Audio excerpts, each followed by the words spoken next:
I call this meeting of the City of Bandon Planning Commission in session on December 11th at 7 p.m. Call to order, please. Roll call. Commissioner Orsi, Here. Commissioner Friedland, Here. Commissioner Starbuck, or Chair Starbuck, Here. Commissioner Norman. Here. You need to unmute her. Commissioner Pressler, Here. Commissioner Frey. All right, consent agenda. Is there any comments on the consent agenda? Is there a motion? I move that we approve the consent agenda of November 20th. I'll second that motion. Okay, motion and second to approve the consent agenda. All in favor? Say aye. Aye. Aye. All right.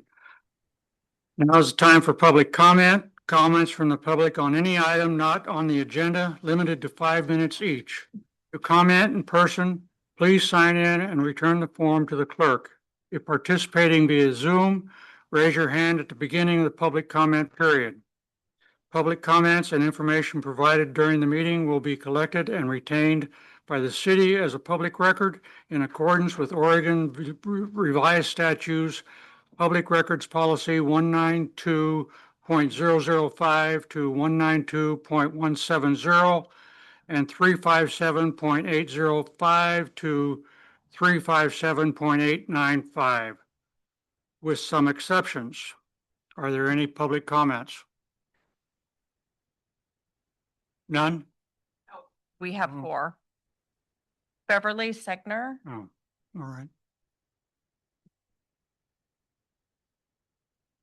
Good evening. I did submit written comments to the Planning Commission, and I just wanted to add a couple of things that I didn't put in my comments. And thank you very much for your diligent attention to this matter of Gravel Point.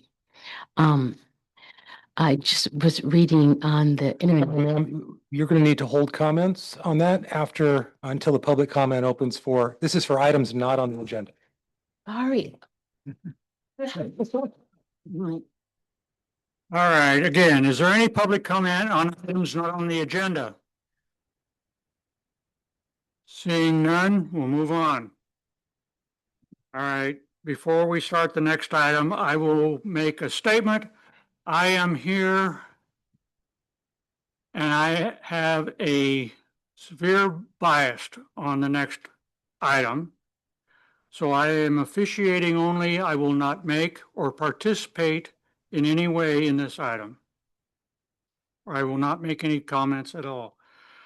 So with that said, this is a continuation of the hearing on ordinance number 674, public hearing 25-057, Gravel Point Phase 2, application for annexation, comprehensive plan and map amendment. and Master Plan Development. I declare this meeting in this public hearing in open, and I will repeat for the record the criteria to be followed. The applicable substantive criteria are contained in the staff report. Please address your comments to these criteria or the criteria you believe to apply to this decision. Official notification is hereby given that the Planning Commission can consider laws, ordinances, court decisions, etc., without them established as evidence in the hearing record. A copy of the minutes of this meeting will be available in the city offices. A copy of the rules and procedures being read will be available in the city offices as a part of this file. Is there anyone in the audience who wishes to challenge whether it is proper for the Planning Commission to hold this hearing? Seeing none, I will move on. Are there any commissioners present who wish to declare ex parte contact, site visit, feel they may have a conflict of interest, bias, or any other reason to be disqualified from participation in this hearing? Are there any commissioners that make that point other than the one that I've made? Well, we made comments on that last month. Right. Do we want to do that again? Well, might have changed. Hasn't. Seeing none. Is there anyone in the audience who wishes to Wait a challenge? minute. Oh, okay. yeah, Go ahead. thanks. Okay, so I had 3 contacts.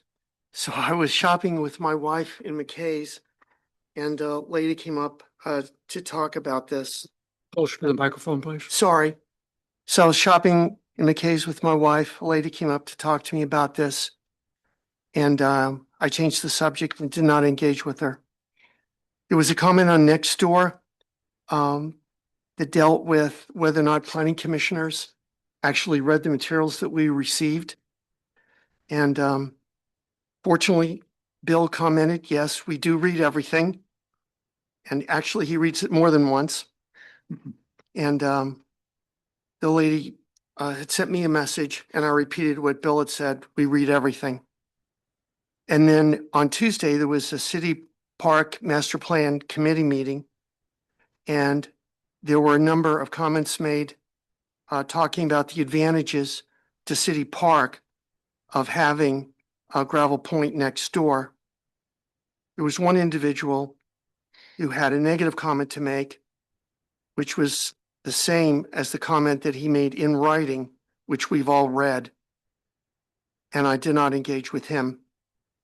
So those are the 3 items I wanted to mention. All right. That being said, do you feel that it's compromised your effectiveness in this hearing? Yes, sir. All right. Is there anyone in the audience who wishes to challenge any of the commission members' qualifications to participate in this hearing? Seeing none, hearing none, we'll move on. Staff, do you have any additional comments to make? Yes, Chair Starbuck, Commissioners, I just have a quick overview before I turn it over to you for deliberation and public comment. I do want to highlight that at the last hearing, we kept the record open. We continued it at the request of a public comment, and that your recommendation or decision tonight is a recommendation to council. Just wanted to make sure that everyone understands that and is clear about procedure on that front. I also want to point out that we are pursuant to our code, Chapter 16, and particularly Section 1604, require that we process this as a Type 4 legislative process. Understanding, however, that there are threshold determinations for quasi-judicial process, those being limited number of property owners this may impact, also number of applicants, and so on. We are, in a way, hybridizing this with quasi-judicial procedure. So we did extend this. We noticed this, by the way, at the beginning of the last hearing, and we continue the hearing at the request pursuant to quasi-judicial proceedings. I do want to point out that if there is a written request tonight that is entered into the record, and as a consequence of that, a request by someone to continue the record, again, we will do so. With that, I want to remind you all that we, staff, are here to answer your questions, particularly As directed at the last hearing, you had questions and concerns about utility capacity, electric, and water sewer. And with us today are Steve Major, city engineer, and Tim Lakey, our public works director. And also submitted for the record are public works or electric comments from our electric supervisor, Kevin Reniger. So with that, I will turn it back to you, Chair Starbuck, and staff are here to answer your questions. Okay. This hearing will be orderly and courteous. When it is your turn to testify, please speak clearly and state your name for the record. The hearing will be conducted as follows. The applicant will be first and be allowed 20 minutes to testify. Those members of the audience who have registered to testify will be called in order and each will be allowed 5 minutes to testify. Those audience members on Zoom who wish to testify can raise their digital hand and then offer testimony when recognized. After all testimony is taken, the applicant will be given an additional 10 minutes to follow up testimony. The Planning Commission will then close the public hearing and deliberate. Failure to raise an issue with sufficient specificity to afford this decision-making body and the parties involved an opportunity to respond precludes an appeal to the Land Use Board of Appeals based on that issue. Do the applicants have additional comments to make?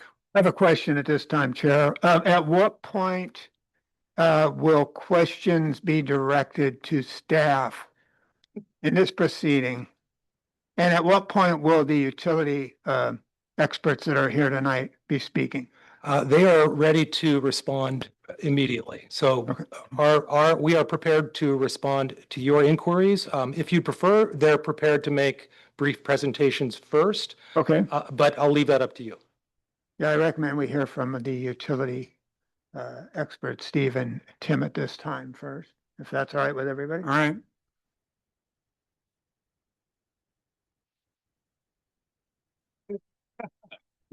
Not a great subject. Probably a new face to the commissioners, and thank you, Mr. Chairman and commissioners. I'm Steve Major from the Dyer Partnership. I've been the city engineer for the past 30 years, and I have evaluated the infrastructure of the city in regards to Gravel Point Phase 1 and 2. So I like to start out with the water system, and we have a chart here. You can see the top line, the orange line, is the city's water rights on Ferry Creek and Geiger Creek. They equate to 11 CFS, which means about 7.1 million gallons a day. The black line is the capacity of your water treatment plant. It is 2 million gallons a day, expandable to 4 million gallons a day. We'll drop to the purple line. The purple line shows your maximum day demand based on the water master plan that includes a 0.7% growth rate, which equates to about adding 700 people to the city if you do not add connections to the outside service, because you do serve outside city limits. The 0.7% growth rate would include Phase 1 and 2 at Gravel Point. But what we did was we added that as an additional demand on your system. And we're looking at Phase 1 would generate about 20, let me get it here.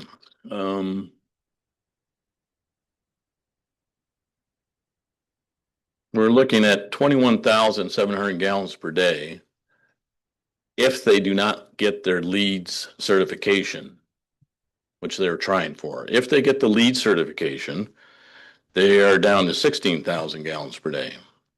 Phase 2, with no LEEDs anticipated, they would be at 31,000 gallons per day. So that gives a total of additional demand on your system of 53,460 gallons, which, as you can see by that chart, there is capacity for that, but that's the treatment. Then we have the distribution, and currently Phase 1 can, with the existing distribution system, can meet the fire flow requirements. Phase 2, the developer will have to add additional water lines so that fire flows can be met. Fire flows require the most flow within the system. So if the system can provide fire flow, they certainly can provide maximum day demand. Any questions on that? So is it accurate to say, from what you've testified to so far, that there's no problem with the fire hydrants and the water pressure in the fire hydrants in our city? There's never been any question about that? If within the master plan, water master plan, we did do a hydraulic model of your system, and there are areas that are deficient. Those areas can be improved by increasing the size of your water lines within the distribution system, which we have recommendations for. Again, for phase one, fire flow is not a problem. Phase two, based on their, I'll call it a conceptual plan, because I think it's going to change as they get into more detail. They will have to add water lines, and right now we're assuming that they're going to have to add a 12-inch water line from the end of Face Rock Drive to the 12-inch line on Highway 101, and then they're going to have to go from that 12-inch water line on Face Rock Drive north up to Jackson Street to tie into the 10-inch line there. So in the documents that we've received, there was mention about, in terms of water lines, 8-inch is inadequate, needs to be up to 10-inch. You're talking about 12-inch now? Mhm. Is that where we've landed, 12 inches? I would say it is not a definite recommendation, but based on the information we have to date, that's what it'd be. And again, I think there'll be some modifications, probably not a huge variance from what they submitted as far as layouts and facilities. But again, until we see more definite plans, that still will be up in the air. But the key is we will run based on their final layouts. We will run our hydraulic model with different pipe sizes to see what will provide the required fire flow. And it's not, and it's not just for this development. We were looking for, you have other areas within the donut hole that's going to be developed. So it's a long-term, not just one project type recommendation. You mentioned earlier that the city has currently, I think 2 million gallon capacity, Yes. which can be expanded to 4 million. Yes. Would you mind addressing how that expansion happens? What are the logistics of all of that? So when they constructed the water treatment plant in 1998, they built the plant to ultimately be able to treat 4 million gallons a day. And how they did that was they provided the piping and the filter bays, 4 of them. Each bay can treat 1 million gallons a day. Currently, you only have 2 filter bays with filter media in it. So you have 2 filter bays that are sitting there empty. So those filter media could be added, and then you'd have 4 million gallons a day. But with that, you need another raw water clarifier, and you need to increase your pump capacities from the lower pump station, middle pump station to the plant. But at the plant itself, it is set up to add those facilities, and you have 4 million gallons a day. And if I understand you correctly, what you're saying is the Gravel Point project, that's not going to require that. It's 2 million is more than adequate. And as we show on that chart, 2 million is adequate. Now, you do have one raw water clarifier. The city is currently trying to get another raw water clarifier built, so you have some redundancy. That would have to be constructed in addition to filling the filter bays to get your 4 million gallons a day. The reason that raw water clarifier hasn't been further along in development is because during the time that the city received funding in their 2019, I think your budget shows 2021 bond issue, that was one of the projects. But from the time the city actually received the funding to this time that we started design, the state changed the structural codes such that right now you have a bolted steel tank to concrete pad, that is no longer allowed. And the tank people will not address the seismic issues associated with that connection. So it forces us to go to a concrete tank, which at the time was close to $2 million additional. But since that time, we've been working with a concrete tank manufacturer on your existing tank, and the retrofit currently would be considerably less. So that's in the process. So, and of course, you're aware that not everybody, but many people, many citizens, particularly those right around this project, are concerned about water, and water capacity and sewage, et cetera, et cetera. So I'm going to briefly tell you about a personal experience in another city, another house other than the one I'm in now. This is back in 2007. So this house is on a hill, and so the city approved putting in a total of 7 houses, all above. Additionally, they paved a dirt road, which was in front of my house. This was not going to be a problem. That's what we were told, not going to be a problem. There were like 4 houses on this street, other than mine, that had been there for decades. And so as a result of that construction and the paving, we've never gotten an explanation. We don't know, but the water pressure went down and the temperature coming out of the faucets was warmer. So in your professional capacity, I mean, what would cause that? I mean, would it be the development? We're only talking about 7 or 8 new houses, but they were up the hill ways. Mm-hmm. Any ideas? Were they fed from a reservoir? Yes. It could be the water sitting in the reservoir too long that would heat up, and then when it's put into the distribution system, it would be warmer. 7 homes doesn't create a lot of demand, and depending on the size of the distribution line that's feeding those 7 homes, sitting in that line could technically warm it up too, but I'm thinking more would be from a reservoir. And what about the water pressure, you think? I mean, 7 homes, if you've got old pipes, right? This is an old neighborhood. You've got old pipes. I mean, could 7, 8 homes have put it over the edge in terms of water pressure? Well, it depends on the elevation of the homes versus what's the allowable pressure in the pipe that's serving it. Oregon Health Authority requires that every service connection at the meter has a minimum 20 PSI. So when we look at our fire flow calculations, we assume that the flows, whatever the required fire flow is, with that flow, they still have 20 PSI. Now, you have reservoirs, and one of the main functions of the reservoirs is to provide fire flow.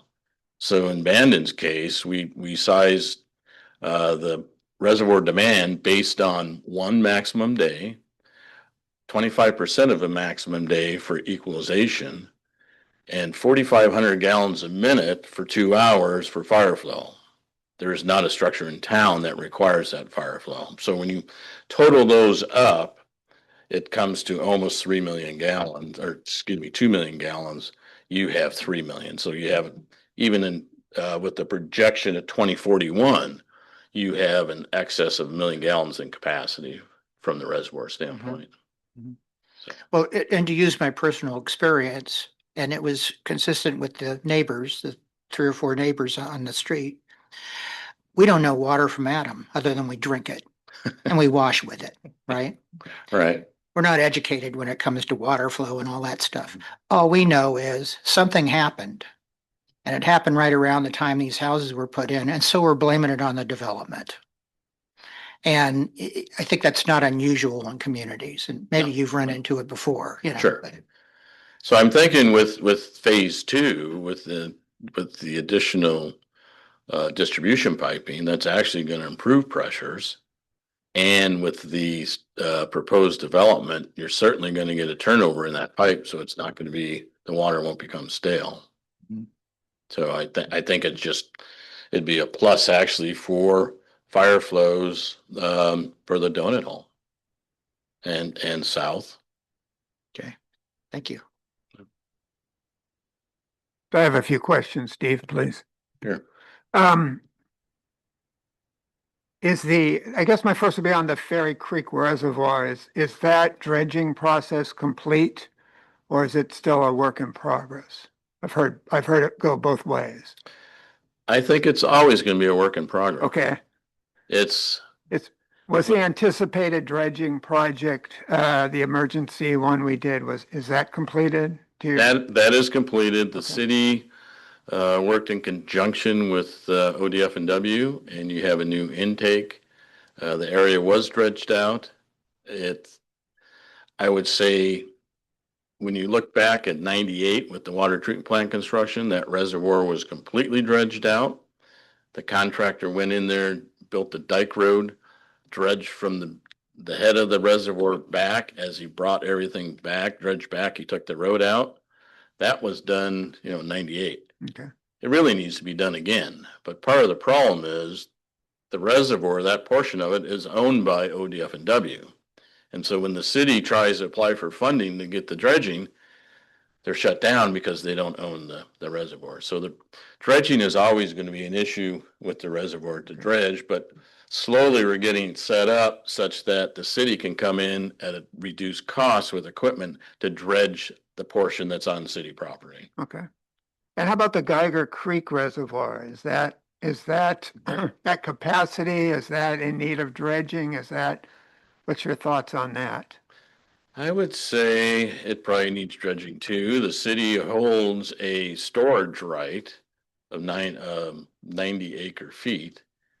And one of the items we looked at or evaluated was the off-channel storage.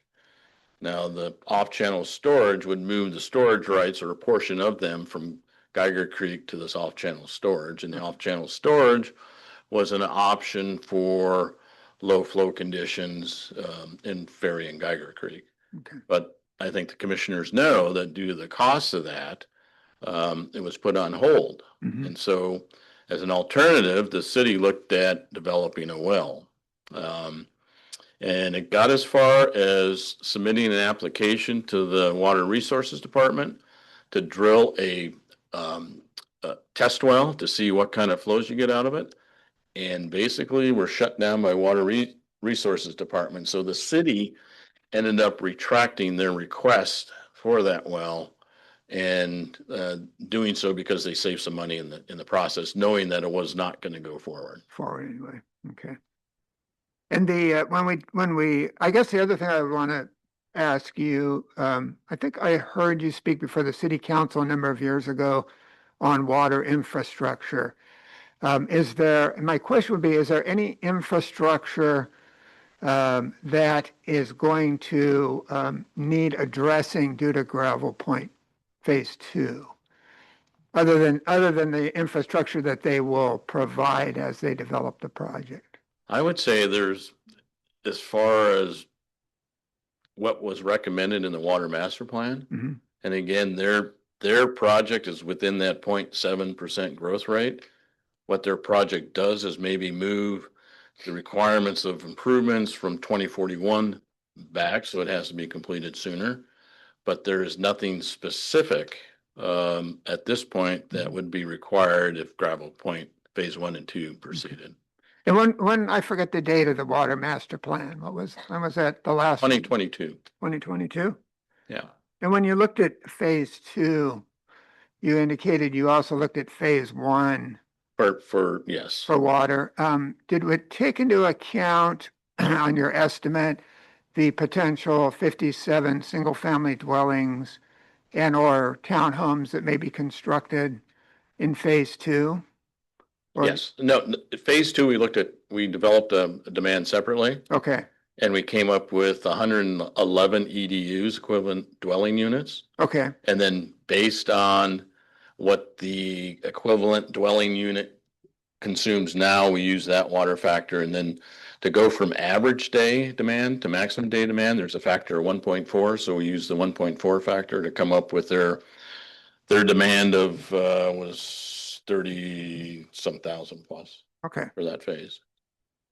And do we know on the water master plan, we know what the average rainfall is in our area, Mhm. and in the last 7 years, we know what our lowest rainfall was. Does the water master plan take into account if we had 2 or 3 consecutive below average years of rainfall, as far as what we'll be able to accumulate as far as raw storage and treatment would be a separate issue, but Actually, back in 2001, after the water treatment plant was just constructed or rehabbed, the city built a low flow, a low water pump station that gets its water after the fish hatchery.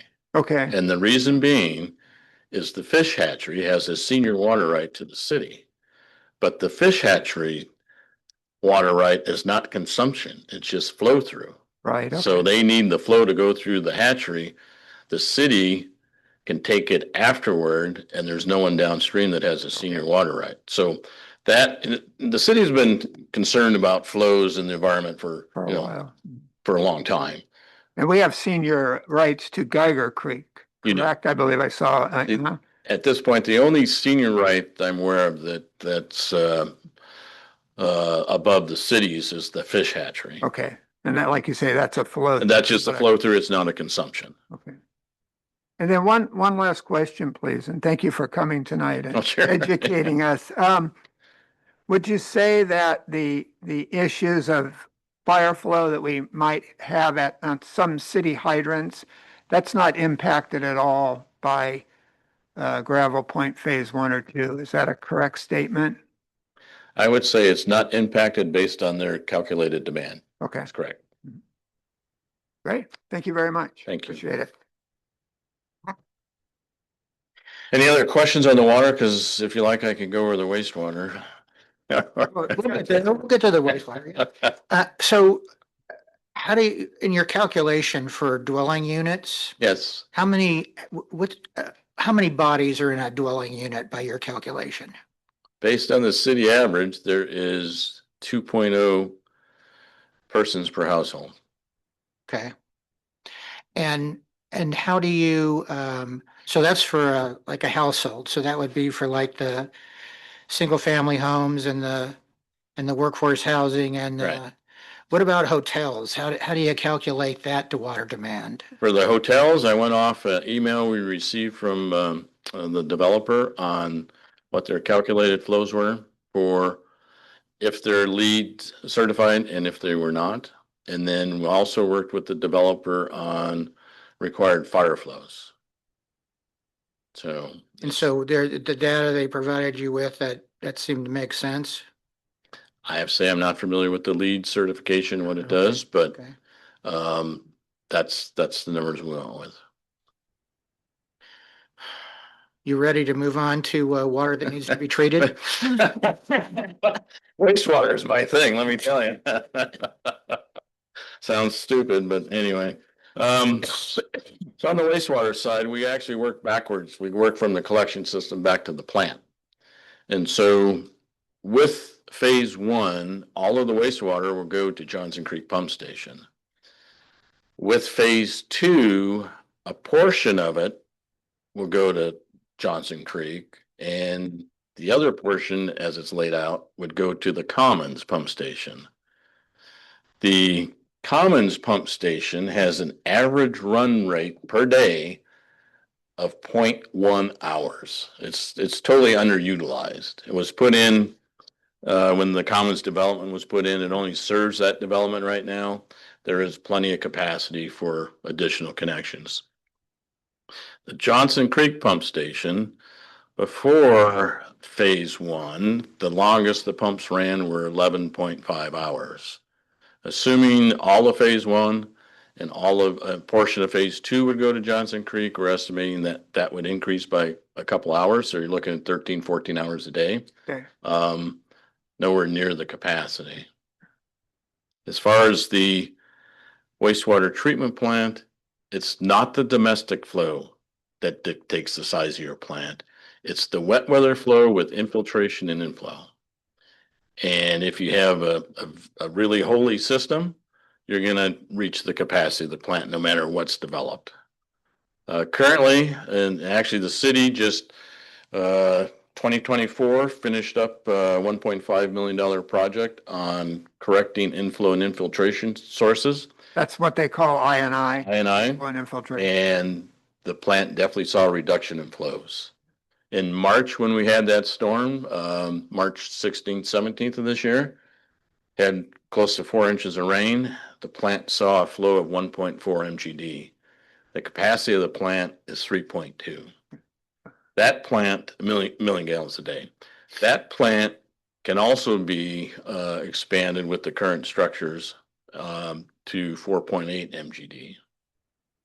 But keep in mind that plant was constructed in the 80s, and there's still plenty of capacity. So obviously it was overbuilt at the time.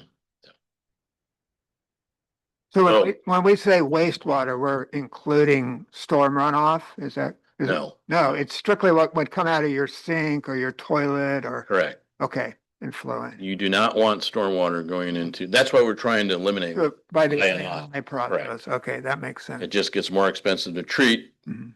because it's less dilute and higher flows. Gotcha.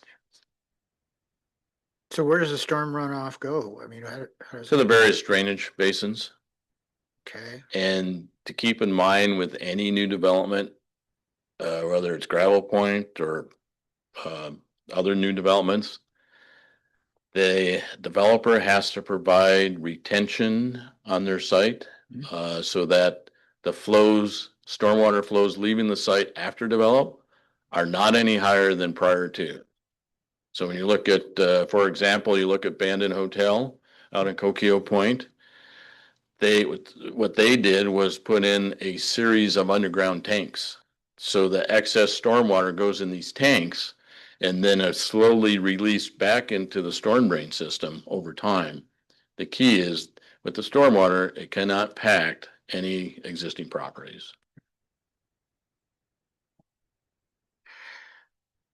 so you've been doing this for 30 years in this area, right? Is that what you said? 30 years plus with the city. 3 years plus with the city, okay. Well, congratulations. You must. I don't know if it's lasted that long. Must like the job, yeah. Yeah. The So, staff is great. it's safe to say this is the largest project proposed for the city abandoned, correct? Inside the city limits? There's another one being proposed. It's actually larger. Well, but that's But at this point in time, yes, that's correct. not one that we know about, right? Or you know We- about it, we don't know about it. I don't know if it's public or it should be public, but anyway. So how does Gravel Point compare, for example, to the size of the abandoned golf resort? Smaller. Quite a bit smaller. Half? Third? Well, Quarter? we actually designed the wastewater plant at Bandon Dunes. And it's sized for 100,000 gallons a day.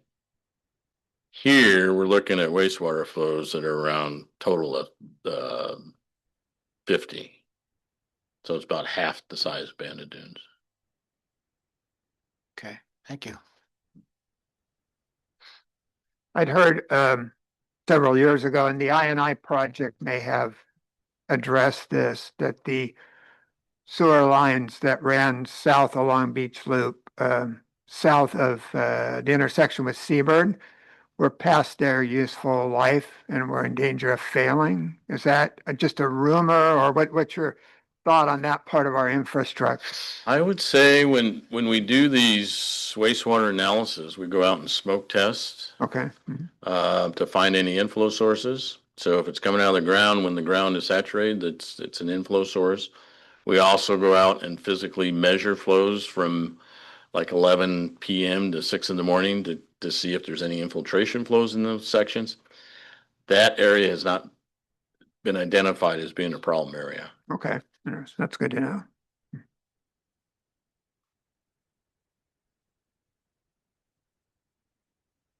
So, do you handle roads too? Street? Or does your partner handle the street? Yes, I'm not a road guy. I have to admit, I was not in favor with the phase one roads, but that's, yeah, that's really not my expertise. Water and wastewater, Okay, so. so can we talk about roads then? Would that be Sure. you? Sure. We can give her a whirl. Okay, we can give her a whirl, okay. So, one question I had to do with, there's an idea of a north-south street. I'll call it a street, not a road. Mhm. Which would somehow tie into phase one of Gravel Point, and it would, exit out, in the city park. Is that sort of still like the idea? Do you know? At the 10,000 foot level, yes. Okay. But no Is it decision. final? No. And you're right, phase one has included provisions so that, phase two can connect to it. The city portion of the streets. Mhm. Okay.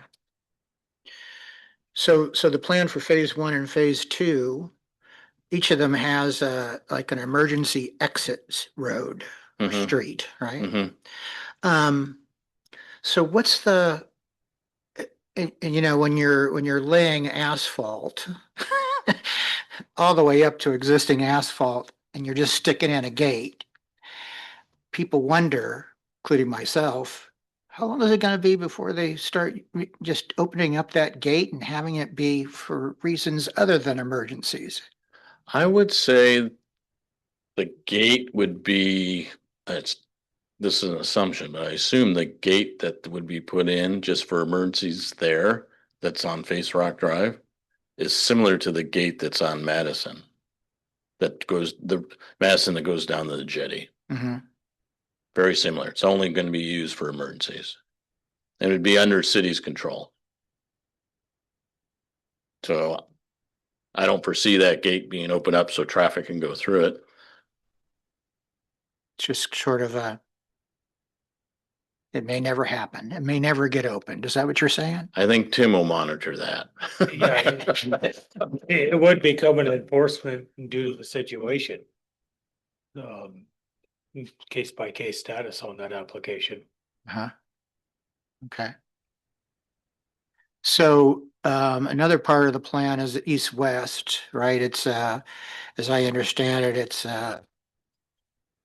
although I don't have this clear in my head, but it has to do with Face Rock Drive and Yes, and 21st Street or maybe 20th, I don't know, that's going correct. out to 101. Has not been set yet, which one.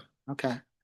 So, and that's going through, what would that extension, that's not all Gravel Point property, right? No, part of it's the county. Okay. And So the so, county would have jurisdiction over that section. so what's currently, you know, in the 10,000 foot level plan? I mean, what sort of land is it going through? Well, it's my understanding that the 20th Street option includes some wetlands, so that may dictate shifting over to 21st. But as far as I'm aware, that nothing has been, we haven't seen a final proposal for that. And the other thing with the streets, that area is all platted. It's already existing platted and rights of way.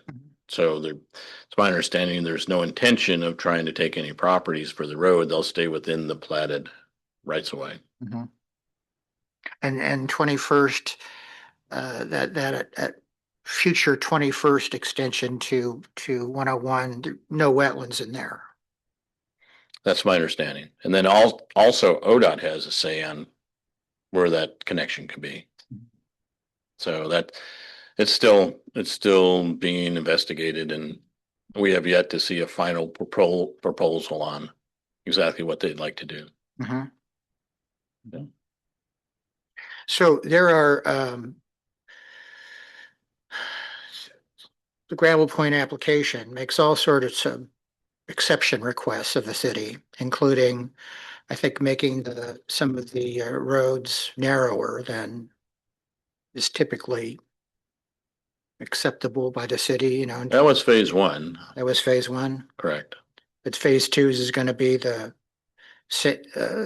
length that's consistent with what the city generally requires. At this point, that's my understanding. Okay. But there's a whole lot that's up in the air, right? There's a whole lot that's up in the air, because this is again for the 10,000 foot level Right. and more for planning standpoint than engineering. And as they get more detailed with how they want to develop this property, we'll see more information, get more involved. Mm-hmm. And that's one of the challenges of planning, isn't it? Because the development of the plan comes out, community learns about it, but it's all just a dream for a while, right? Until things get solided up. I mean, that's how I think. No. Yeah, I'm not a touchy-feely guy, so that a dream sounds good to me. Okay. I like straight lines. So when it comes to electricity, sorry, I hope you guys don't have to go anywhere immediately. No. Electricity, which one of you can speak to electricity? Neither one. Okay, That's Kevin. okay. So, and like water, electricity's, I don't know squat about electricity other than turning on and off switches and stuff, So, the city has an electric generation plant, right? Or They get their power from Bonneville, everything comes from Bonneville, whether it's from PP&L or Bonneville, okay? because there's two feeds in the city. One's PP&L, one's Bonneville. Okay, And I do know the city's rather unique in that they only have 230, 240 volt, 3-phase power.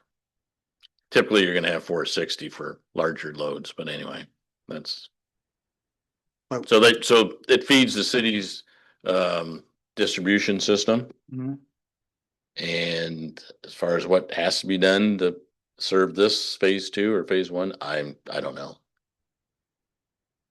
Okay. So,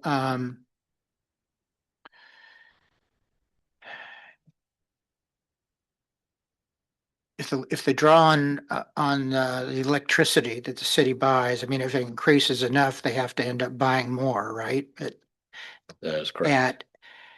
Is there a set amount of money that they pay in order to buy a kilowatt hour or something like that, or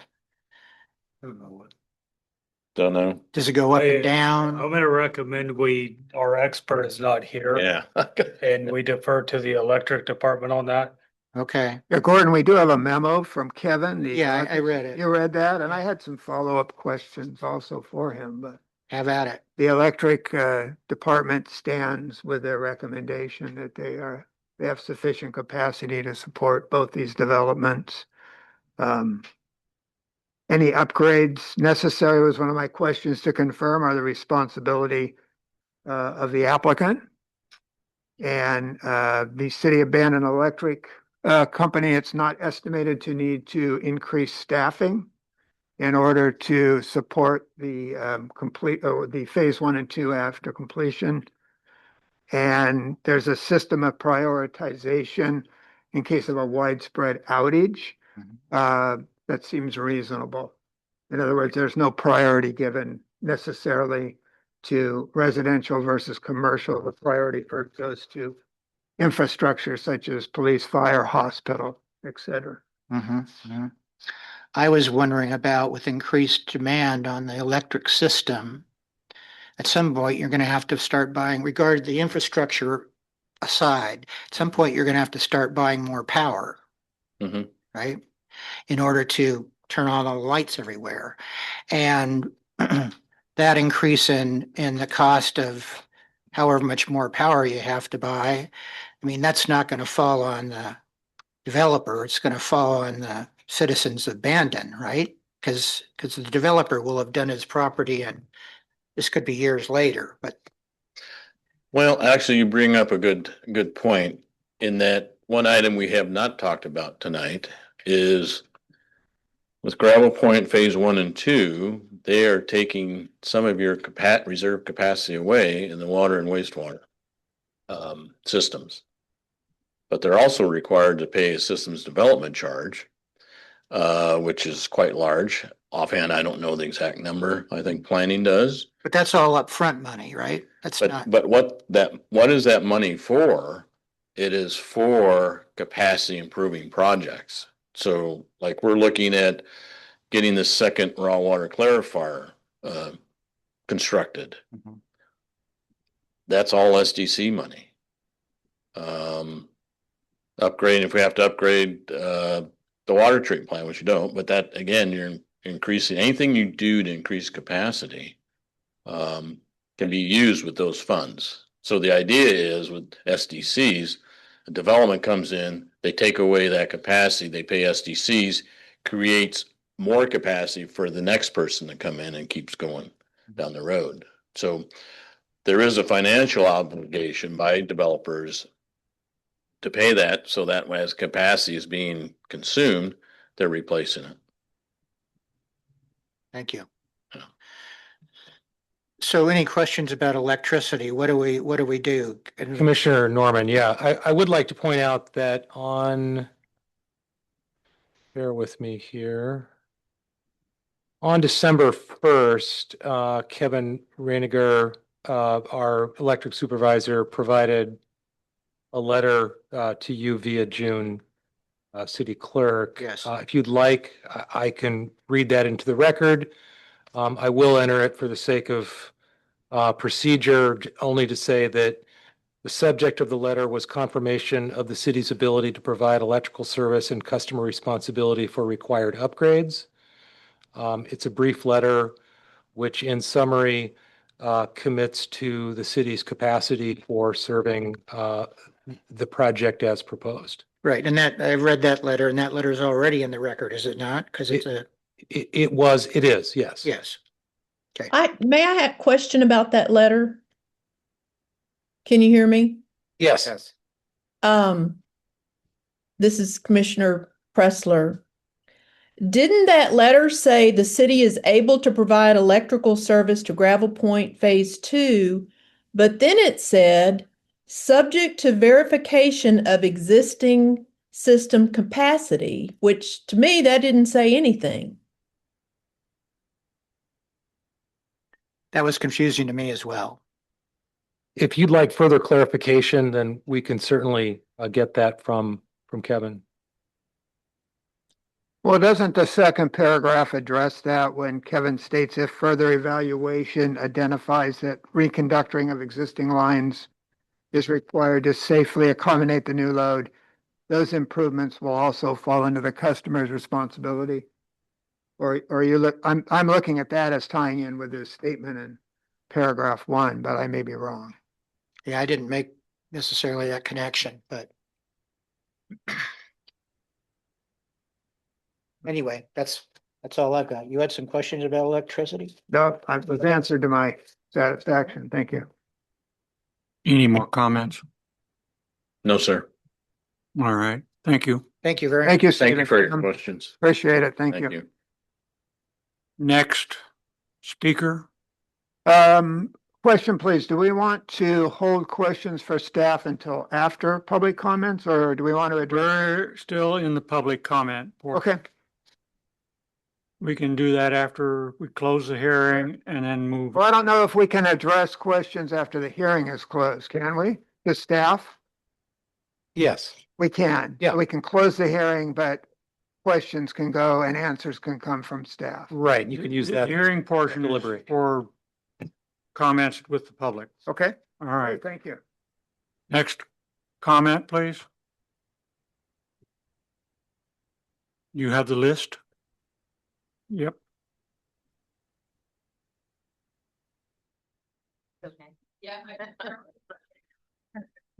Hi, thanks.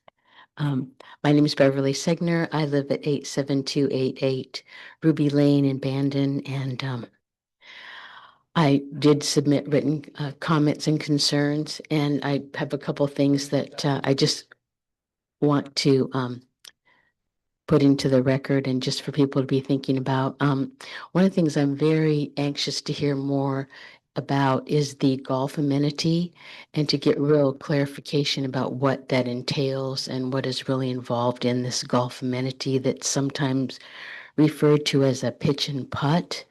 And a pitch and putt, according to Golf Digest, is a golf course. It's just a smaller golf course.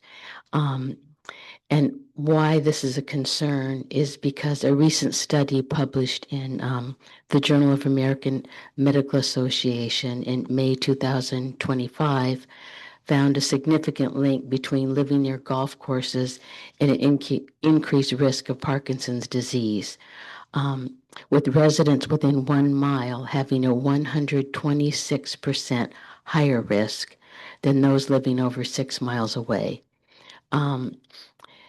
This was a study conducted over 20 years to get this finding. So considering putting a golf amenity in the middle of our town when proximity to pesticide and chemical use, and the closer you are to that, the more impact and the more risk. Just as a special note, this area includes, adjacent to Phase 2, includes a children's playground, a senior center, a city park, and a library. That's a concern, and I think we need to have very clear expectations about studies and risk assessment provided by the developer. Also, in this light, no pun intended, providing a noise and light pollution study, including evening and nighttime lighting for the retail village and the golf amenity, especially for impact on residences and community areas. One of the things that's a big advantage, according to Golf Digest, of pitch and putts or golf amenities is that they can be lighted and used at night. So I think it's really clear that we understand what the expectations are for that and the impact it will have on the area. And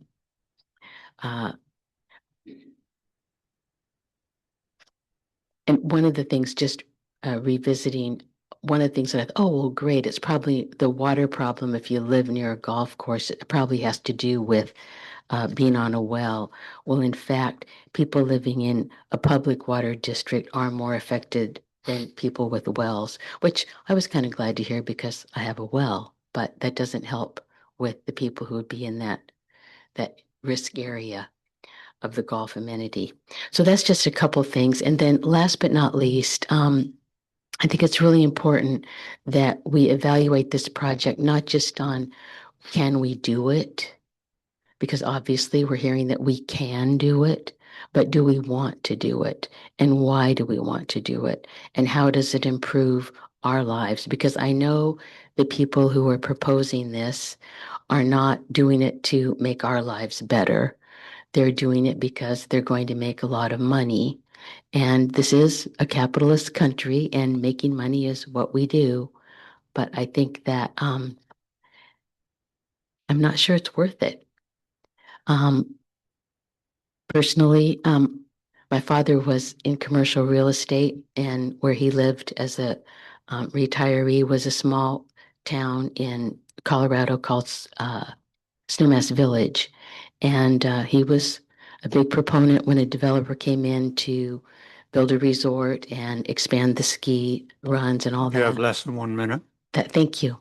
And I said, Dad, I don't think that's such a great idea. He goes, oh, no, progress. We have to, move forward and develop our town. And during the construction phase, he said, I think I made a mistake. And during the actual operational phase, he said, I did make a mistake. The impact on our town and our life is not worth it. So if my dad were standing here today, he would say, Bandon, don't do it. Thank you. Thank you, Beverly.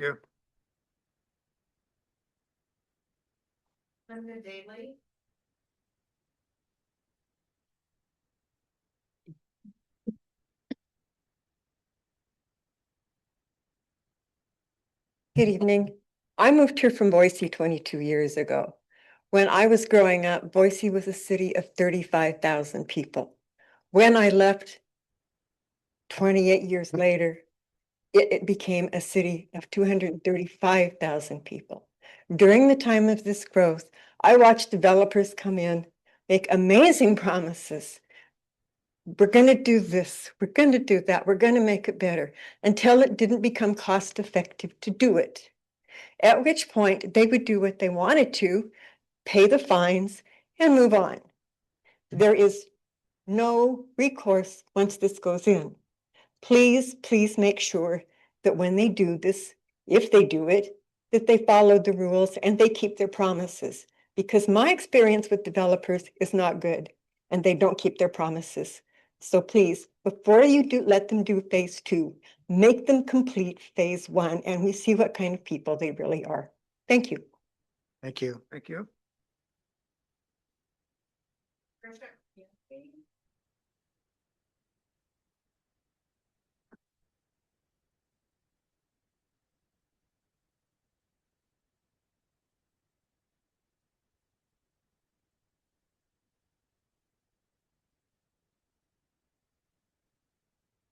Hi, my name's Trisha Clancy. I live on Edna Lane.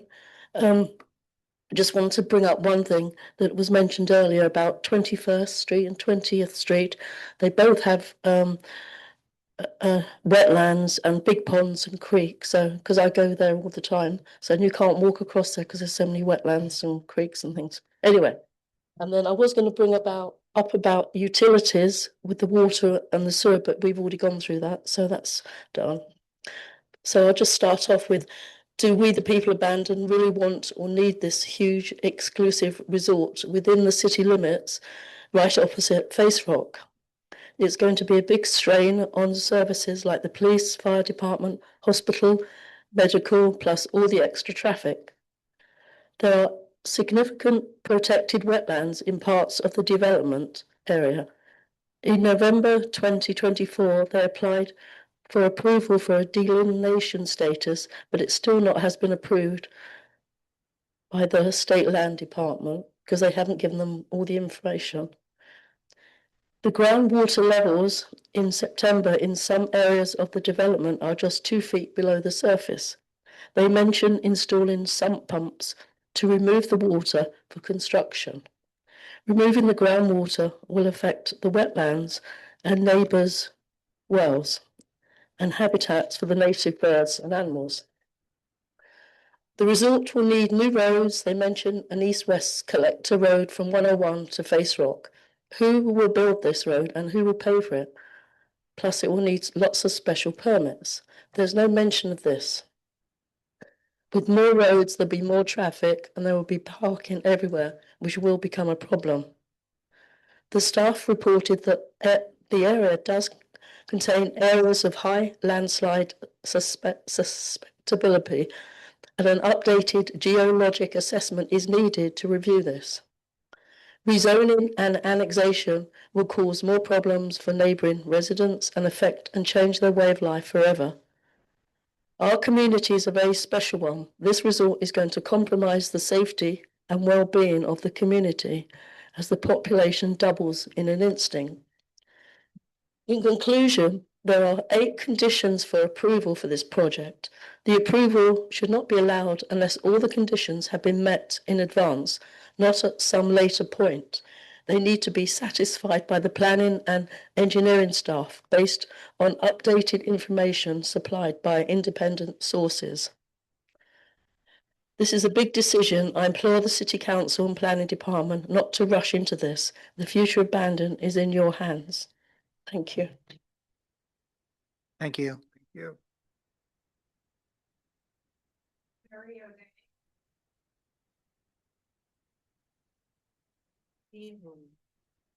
I'm glad that the city engineer is here because maybe he can answer my question for me.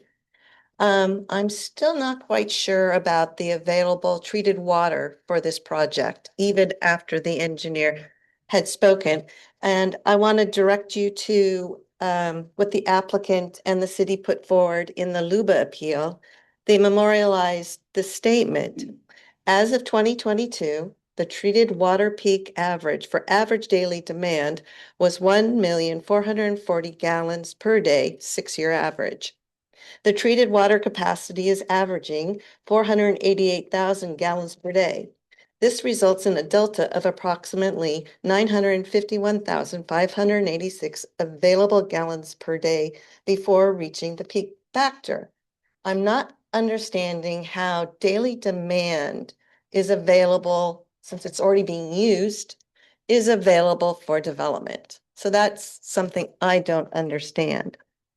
The thing that really struck me was this, that in 2022, the city had a peak average daily demand of 1.4 million gallons, which according to the 2022 Water Master Plan is not a demand that we see in the next 20 years. It wasn't planned for.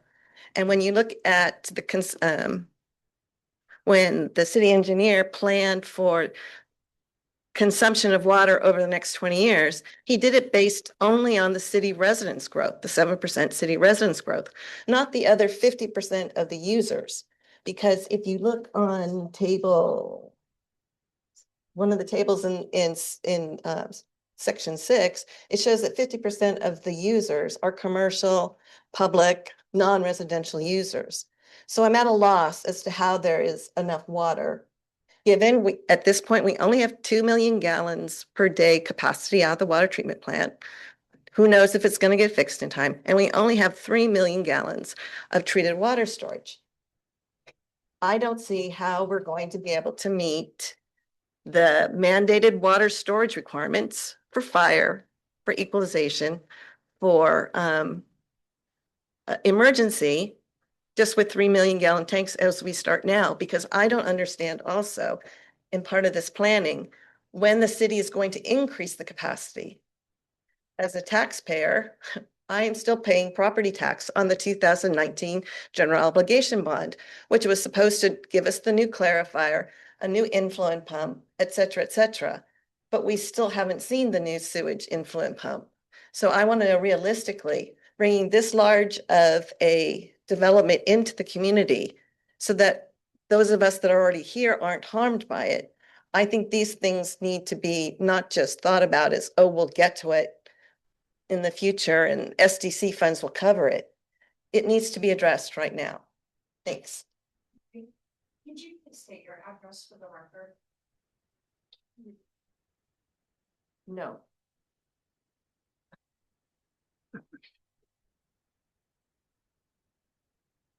Thank you, Mary. Next. That's it. Applicant, do you have a follow-up? Good evening. My name is Dan O'Connor, representing Sawjax LLC. And I'm just going to treat this as I gave the presentation at the last one. If you do have questions, I have the engineers and architects available. Not a whole lot with the one thing with the electricity, Darren Sandino from Parametrics, we had a meeting with the city's electrical, I'm not sure if he's engineer or in that department, and there was no capacity issue. It's how do you get the power to the property, and it's the routing component that needs to be implemented as part of this.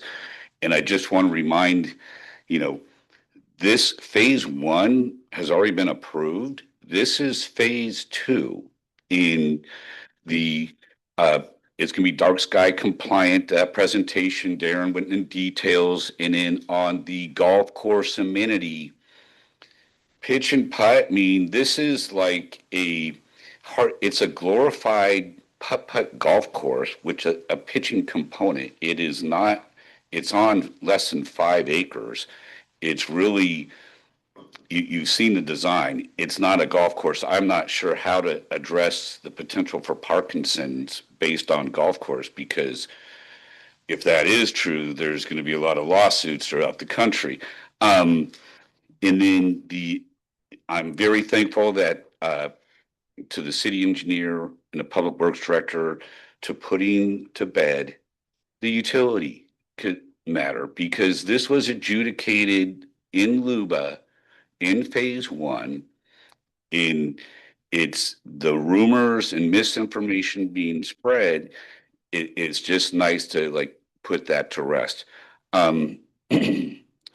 Also, we are building the road to Highway 101. It's our responsibility. I have had meetings with the roads department for Coos County. There are details to be figured out, but the road will be located within the existing public right of way. I've also had initial conversations with ODOT about what it looks like at the intersection with 101. Details are to be figured out, but this is definitely not a dream. This isn't, I mean, there's far north of $2 million on design that have been spent on phase 1 and 2. This isn't just rolling the dice and seeing what happens. And we plan on moving forward. One thing I also want to emphasize is it's a 60-acre site. We're doing 57 dwelling units, a very small resort retail component, the golf amenity, an event center for wedding. There's been lots of submittals about, well, we have one. I did a neighborhood meeting at I think the community center in the park. It's a venue for weddings and that type of thing, and will be available to the public. Also, in terms of the ORCA submittals, it's the same thing over and over again. And don't feel bad. Bandon is not alone. This is the practice with jurisdictions up and down the coast, as long as you're south of Arch Cape and Pacific City. And so it's frustrating on our part because we have this phase 2 is to protect the phase 1 asset and balance the site with open space. And under state law, if we to come in and master plan and do this, a national residential developer could come in and simply just build out the site under state statute, and you're limited in control because it's controlled by state statute. And then finally, as to continuing the hearing, again, we are resisting that, to emphasize that the Planning Commission is a recommending body in this proceeding. There will be another proceedings in front of the City Council. There is absolutely no basis for prejudice against any participant by not continuing the hearing. And with that, I'm concluding my remarks. Thank you.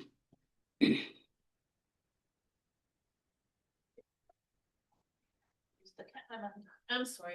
I'm assuming if it's like a putt, you're not going to be dumping chemicals in the yard or in the ground like a golf course would be. And that would be the link to the Parkinson's, if I'm understanding that correctly. Yeah, and I'm no expert on these. I've played on these little facilities. They have one in Medford. It's really, it's family friendly, but it's a glorified kind of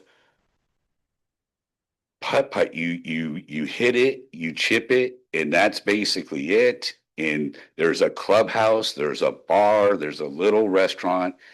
It's not a golf course by any stretch of the imagination. It is much more in alignment with a putt golf course. It's not the perfect analogy.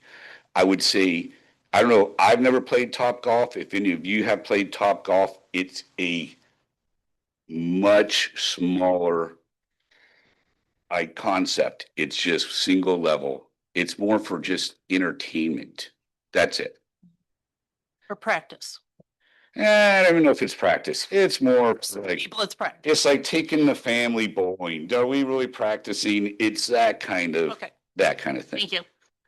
Thank you. Have a nice evening. I have I think we have some questions, Tom. Okay. Yeah, I do have a question on the road because you did it in your presentation the last time, but I don't see it anywhere in any of the documents other than The road, through it again. pardon me? Yeah, the road, the connector. Right. And that's where, after our submittal, based on discussions with the client, And really what was driving the road is during phase one, and I was not in front of this group at Planning Commission. I got involved in council, but I had probably 150 comments from neighbors complaining about Seabird Lane and the issues there. And even though our TI, our traffic impact analysis on phase one did not trigger a road extension to 101, we suspect, for two reasons, we suspect that our TIA in phase two will trigger an offsite mitigation. That's probably not to the extent of extending the road, but we want to have that direct access to the road, so we're not, there's benefits to the end user, but we're not impacting Beach Loop Drive, we're not impacting Seabird Lane, and that's why we're doing it. And so it was after the written submittal, that's why I stipulated on the record at the initial Planning Commission hearing, we are constructing the road to 101. Okay. Does that answer your question? Yeah, it does. And then I would have a question for staff on condition of approval number 6.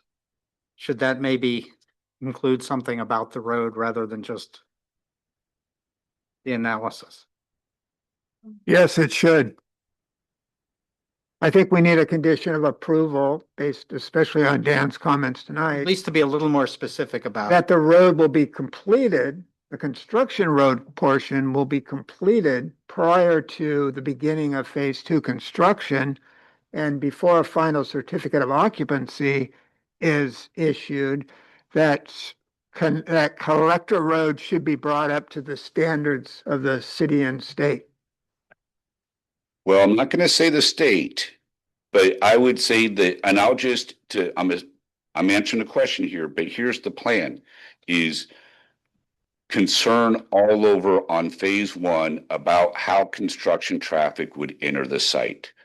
So what we're discussing with the county roads department, because the road right of way is in your urban growth boundary, but it's still under Coos County jurisdiction, is that, and if you've been out on 21st, someone, I'm not sure who, was doing road work within the right of way extending from 101 heading west.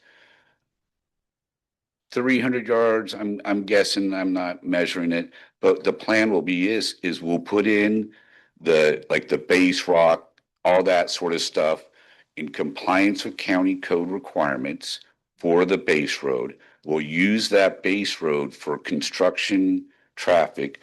Staging for phase 1 will be on part phase 1, but on part phase 2, and all construction traffic will come down that 21st Avenue right away. We'll provide traffic safety management in coordination with ODOT at 101 during traffic. Once the construction work is completed, C of O, final, whatever term you want to use, we'll put the lift on the road, get it signed off, and you're on your way. And what I want to also emphasize is on phase 1 and on phase 2, not only are we putting in the road, we are maintaining the road at no cost to the city. That's the road story. Any other questions? Yes. I have a few more, please. Okay. This one might be for Kevin, for our engineer. There's an interesting chart, Exhibit H, page 10 of the zoning map change application, and it talks about wetlands. And it shows the wetlands on the chart comprise about 19% of the total acreage or the total square footage. On phase 2. That's on phase 2, yes, Yep. strictly phase 2. Is that the wetlands percentage post-development, or is it also the current wetland percentage? In other words, do we know what the percentage of the development phase 2 is wetlands currently? I'm going to defer that question to Darren Sandino, the engineer that was at, and so however, I can just step away and Darren's. Great, thank you. Yeah, hey, good evening, everyone. I can get you a total on that but I can say at this point, what I can answer with is that our total wetland impacts for the site as it's drawn right now is just shy of 3 acres. I mentioned that last time, but I can give you the aggregate total. I'll get that back to you. I, But I'm sorry, I don't understand. I heard what you just said. I don't understand it. So uh, are you saying that 3 acres, when you say impact, are yep. you saying we're eliminating 3 acres of wetlands or? That is correct. Yes, within Gravel Point Phase 2, based upon where our road locations are Mhm. and Yeah, the overall plan right now, it's south. It's a little shy of 3 acres. okay. And Darren, is that 3 acres of significant wetland? No, those are not. I mean, most of those are not designated as significant. I'll go back and check that for you, but I'm relatively certain on that. I just want to hop in and help you out for a second. If you have the application in front of you of their master plan development on Exhibit G, page 10, they have a whole page that shows all of the wetlands, Yep. the entire site outlined in blue, and then the wetland impacts are outlined in red. And it does tell us that the area of wetlands is 482,000 square feet, and the total site area is about 2.5 million square feet. So I think it does a good job of showing the balance between wetlands on the whole site, and then also just the wetlands that are impacted by streets. So are we saying that of that 482,000 square feet, we're eliminating 3 acres of that? Because this and at least to me, this map implies that this is the post-development wetlands. So I'm not sure. I'm not sure what we're trying to show on this map. So what that should show is basically the delineated wetlands for phase 2 in one color. I don't have it in front of me. And then it would show the areas where we are impacting existing wetlands in another color. So the others that are the impacted areas should be, roughly where the 3 acres are. And then of course, when we are going through with any impacts here, any of that will need to be mitigated at the city's prescribed ratios, whether we are doing enhancement to the existing wetlands that are to remain, or we are doing additional creation. And that's usually a conversation that we would have with DSL when we would submit our JPA for the project. So I just don't, again, I don't want to paint the picture that we're impacting and that's the end of the story. We're providing mitigation in the form of either creation or enhancement, and the enhancement oftentimes is, in the form of restoration using native planting, et cetera. Um, is basically the form, and then that's generally that is signed off by DSL. That whole plan is approved through the JPA process. Does the Corps of Engineers get involved in that particular process also? Not so much. They were involved in they did come out and walk the site, and they did ultimately review, ask questions of the wetland biologist, and then we had that report got refined based upon their comments. So yes, the Army Corps has been involved in that. And they would only get involved, I think, with wetlands if there was wetlands of special significance where there was impacts um, under federal jurisdiction. Great thing. And you've got these impoundments, I believe two of them that you're building or proposing. Do you see those impoundments being used to augment the wetlands in a particularly dry year?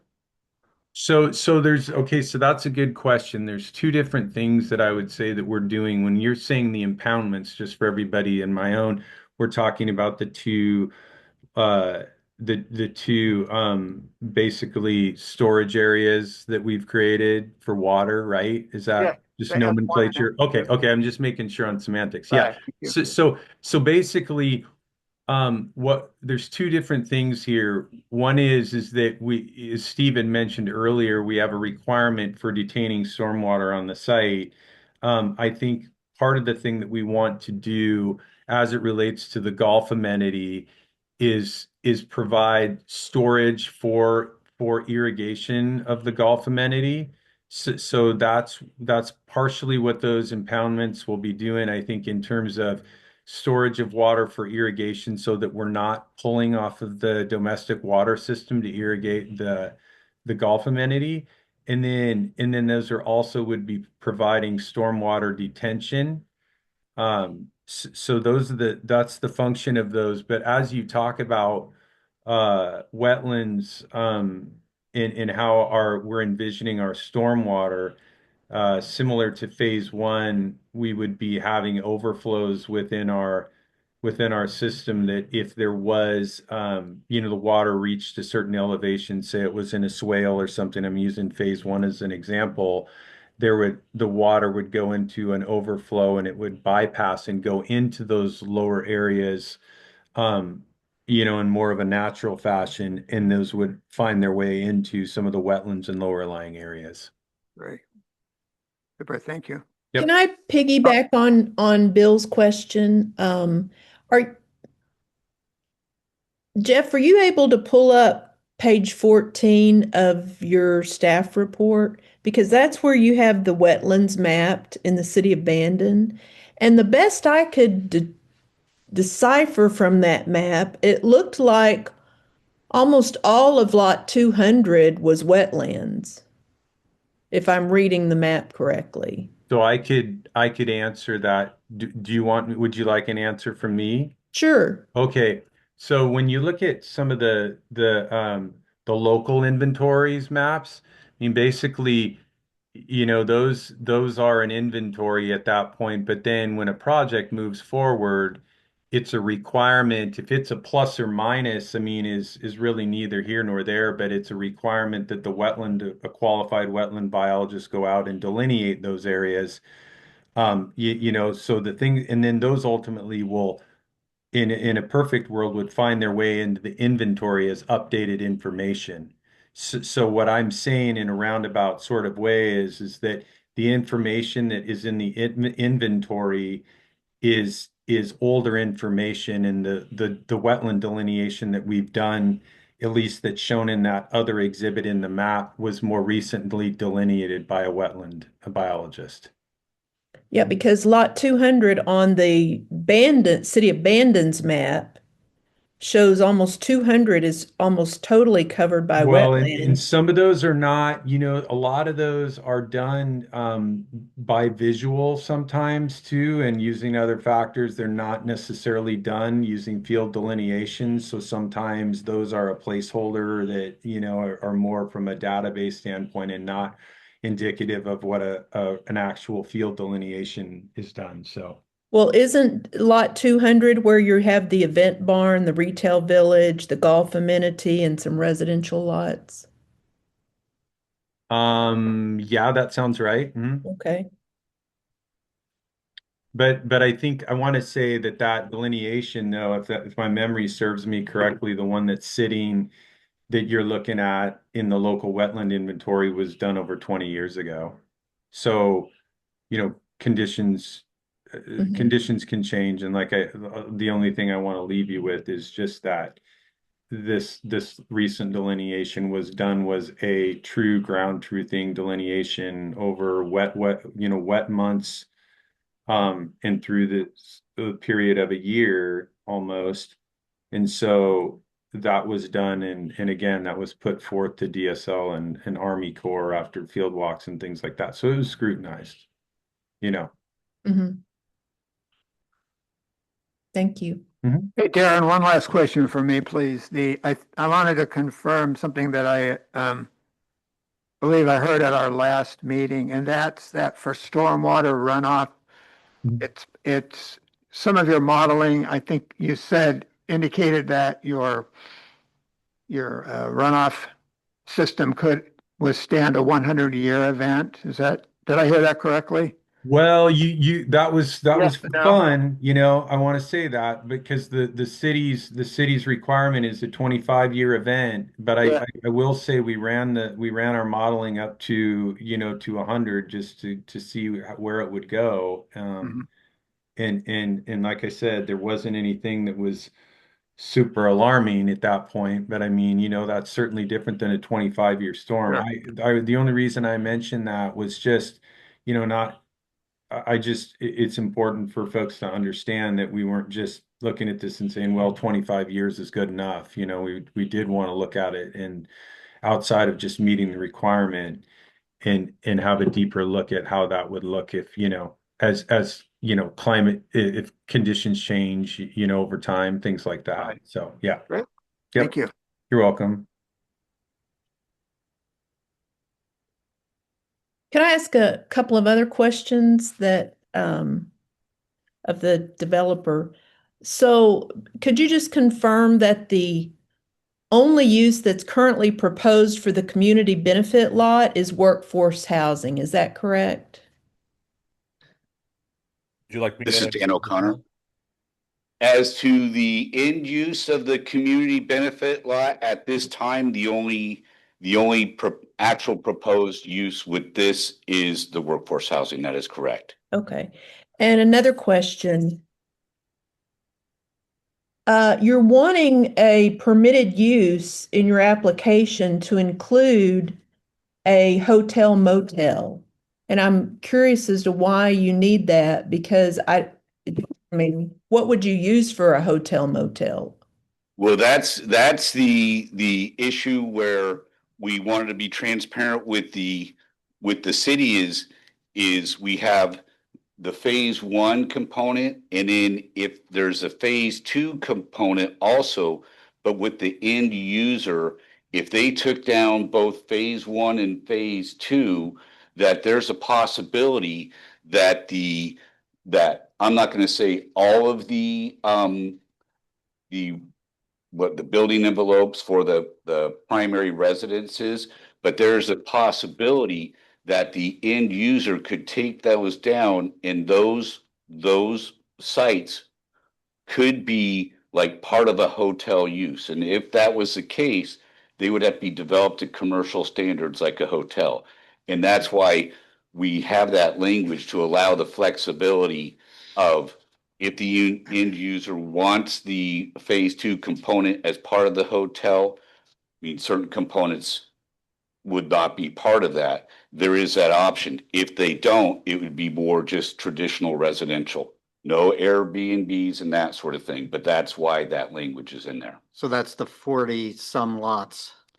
Yeah, the main lots. I mean, I don't see if an end user would want we have a more attainable, the townhome zero lot lines, those probably not. But that's why, and when we met with the city about phase two, that's why we need to discuss that flexibility because of the end user in phase one. So when you're saying end user, you're referring to an entity that might want to purchase the development Yeah, so or it's complete? well, like how it works is that there's horizontal development, then there's vertical development. And then like in the hotel industry, for example, well, Hilton, Marriott, and Hyatt, they're asset light strategies, meaning that they have moved away from specific property ownership. So then a developer, a vertical developer, but investment group or what does the vertical typically, this is generally vertical construction, then call it, the hotel use has a management franchise agreement, but typically a management agreement. And so there's different components because we're in the horizontal development side and then the end user is the vertical construction component. Does that make sense? I think I get it. Yeah, it's not, when I first got into this industry, it was somewhat shocking to me because I just figured like I go stay at a Hilton. Hilton owns a property, they own the building, and it's just a Hilton. That is not how the industry works at all. It's the exact opposite. And the reason for that strategy is it allows them to expand and have more operations based on management agreements. So do I understand what you said on another matter correctly? You have 57 planned single-family homes. It's 57 units and they're not all single family. You're right, you're right. Yep. Some of them are townhouses and stuff Right. like that, right? So are you saying that whole area could potentially, it could change and become a hotel versus what you're currently planning? Well, what we planned is for the development as a whole, but what I'm saying is there's a possibility that the end, I'll call it the end developer, the vertical developer, that group, there is a possibility that those components would be part of the hotel use. That's what I'm saying. Okay. Well, the language says you want to be able to sell it to a hotel motel end user, basically. Yeah, that's. So I have one other question. So you're wanting to be able to propose 35-foot building height throughout the whole development, and I wondered why you need that throughout the whole development, including the residential Well, we just component. did it development wise because of all the issues based on your existing code for height limitations, which was a real problem with phase one, if you recall. I mean, I know you I'm guys. sorry, let me just say, I was not on the planning commission Oh, I'm when sorry. phase one was. That's why, and so if you go over, typically in your code, if you go over a certain 28 feet is my recollection, then you need some sort of special administrative approval. Then that's where we had Orca come in, even though we had a living roof, get rid of it because you're not in compliance. That's why that is the reasoning for the 35-foot height, the standard, as a standard, instead of going through some sort of administrative approval to get to 35 feet. And Dan, I had a question to piggyback on the Jan's. The 35 feet, the master plan development states to confirm this includes any structure height on top of a building. And that, I'm assuming that's that point that we had on phase one. So if you had HVAC or elevator access, the maximum, including that access, would be the 35 feet. Is that correct? That's my understanding. Yep. And it is simply, it's just to avoid the confusion in the extra process, 35 feet, just straight across. Great. Thank you. Any other questions? Yes. Oh, okay. Few more, please. Okay. Bear with me here. Of course, no worries. This came up in some comments that I read when we talk about the connector road from Face Rock to Highway 101, the east-west collector road. Mm-hmm. There was concern that collector road would funnel all the traffic to Beach Loop. But my understanding is that would be, the intent is to bring that west and then down into your property before it actually reaches Beach Loop. Is that correct? I am not a traffic engineer, but I'm going to answer. The whole point of the connector road to 101 was to address concerns about that were raised in phase one, and then to have some design control on the entrance into phase one and provide direct access.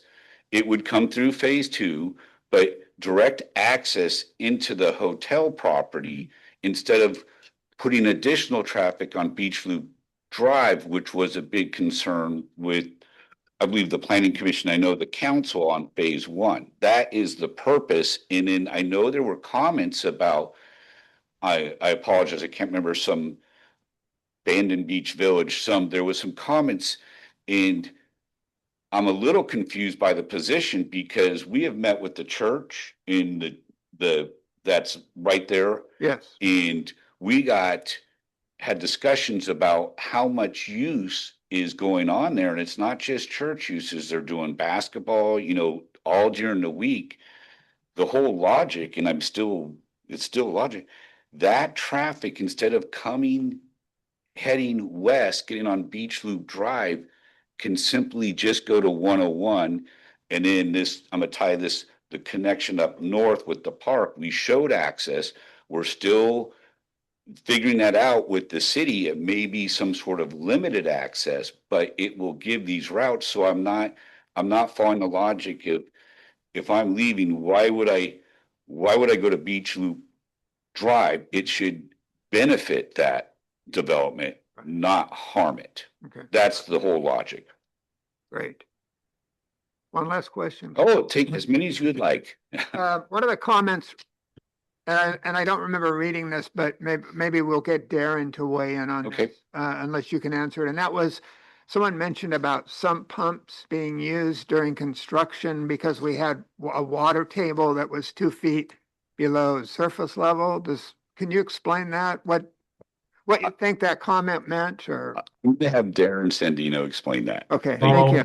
Okay, so I think I don't have the soil logs in front of me, and I'm not familiar with the exact question, so I will try to explain. I think what ends up happening sometimes is when there's excavations that happen, and based upon the characteristics of the soil, you can have layers that are say that are more perched than others, and where water doesn't infiltrate uniformly. But I mean, just to cut to the chase, what can end up happening is, and some of it can be exacerbated by when you're constructing, but that you can get accumulations of water in an excavation, say, for a building or something like that, or a foundation. And then what's pretty common that they'll do in the construction industry as a contractor is they'll put in shoring, which effectively is temporary retention of the excavation. And then depending on what they need to do down in there, they will dewater. So that's probably where you're getting with, is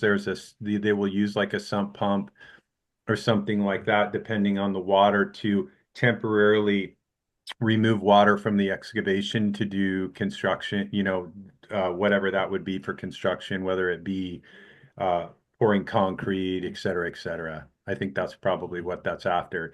And then, important with that though too is there's a construction plan that needs to be approved that manages all of those kind of, I mean, especially where, amongst many other things, but how that water is being collected and detained on the site too. So during construction. Thank you, Darren. Yep. I could have actually answered that question, but Sure. Any other questions? I had a few. Again, thank you for coming here tonight. Of course. That's quite the drive. So I wanted to look at some of the issues that have been raised in some of the letters we've gotten. And I know you've read everything. You have your microphone on? Yeah, I believe I do. Let's get closer to it. Get closer to it. It's on. So one thing that was raised was the retail space that you're going to have, and some concerns that it's going to compete with downtown businesses. It's my understanding that the purpose of the retail space was to meet the needs of the folks who are going to be at the golf amenity. So it'd be like, a golf shop, maybe a snack bar, something like that. Yeah, not to it's not for the golf amenity. It's resort retail. Just when you go to you stay in a resort, they have these, it's just this small component, retail components. There may be, because of golf, like some golf retail, something like that. And, I always think of the frozen yogurt, that kind of, and then also I just want to state that, Darren Sandino, we've been going and meeting with the local business owners. And I know people are saying, oh, this is going to impact downtown business. We strongly disagree. It is going to improve downtown business in the sense that hotel resorts, there's going to be a shuttle. There's going to be a shuttle that goes downtown, goes to Bandon Dunes, back and forth. It's going to run, I'm not sure how late. And then meeting with some of the businesses, and we'll continue these meetings with businesses. People on vacation like to shop. And what I said on a low average, we'll be bringing 75 new customers a day downtown to shop. And so I know there was these written comments, and it's frustrating when I see that, because when I talk to some of the business owners, that is not their feeling. And so it's an opportunity for the downtown businesses, especially because what we talked about before, one of the purposes of this resort is more of a family, not just, I've been doing work here for a while, and when I go out to dinner or I go to meetings, we all know the golf crews, right? They're loud, it's mostly just guys and all that stuff. This is to diversify your tourist industry, and it's going to be, I strongly believe, because this isn't my first rodeo, this is going to be a benefit to downtown businesses. May I interject something? Sure. I used to work at the bookstore, and one of the things that is a problem is if you don't have enough restaurants, if you don't have enough variety. So I think you're just substantiating what I saw as a clerk with people asking me questions. Right. Where to go. We're absolutely supportive of the downtown businesses, 100%. And we will continue to work with them and check back with me and those owners to create opportunities to improve. Because even when I come here during the winter, right, and I grew up north by Seaside in Warrenton. Back in the day when I was a wee lad, there was nothing going on. I mean, there was just non-existent. So yeah, our objective is to benefit those business owners. So you'll be providing them, in other words, you'll be providing them with foot traffic. Sure. Not. But it'll be shuttle. I mean, I walk downtown from, like, I stay at Sunset all the time, but yeah, I walk down, but most of them be on the shuttle, not foot, but they'll have foot traffic downtown. Yes, Yeah. I'm tracking. Yes. Yeah. Uh-huh. One of the things you might enjoy visiting is Finn's Family Fun. Okay. Yeah. Okay. Okay. It ties in really well with golf. Okay. Well, earlier today I was wearing an Irish sweater I got from Devon, and so I had to walk in and show I got I changed for you guys, but yeah. So another comment that came up was you've talked about, the east-west. So there was a comment made about a north-south connector that would cut through your property and connect with the roundabout at City Park. Right.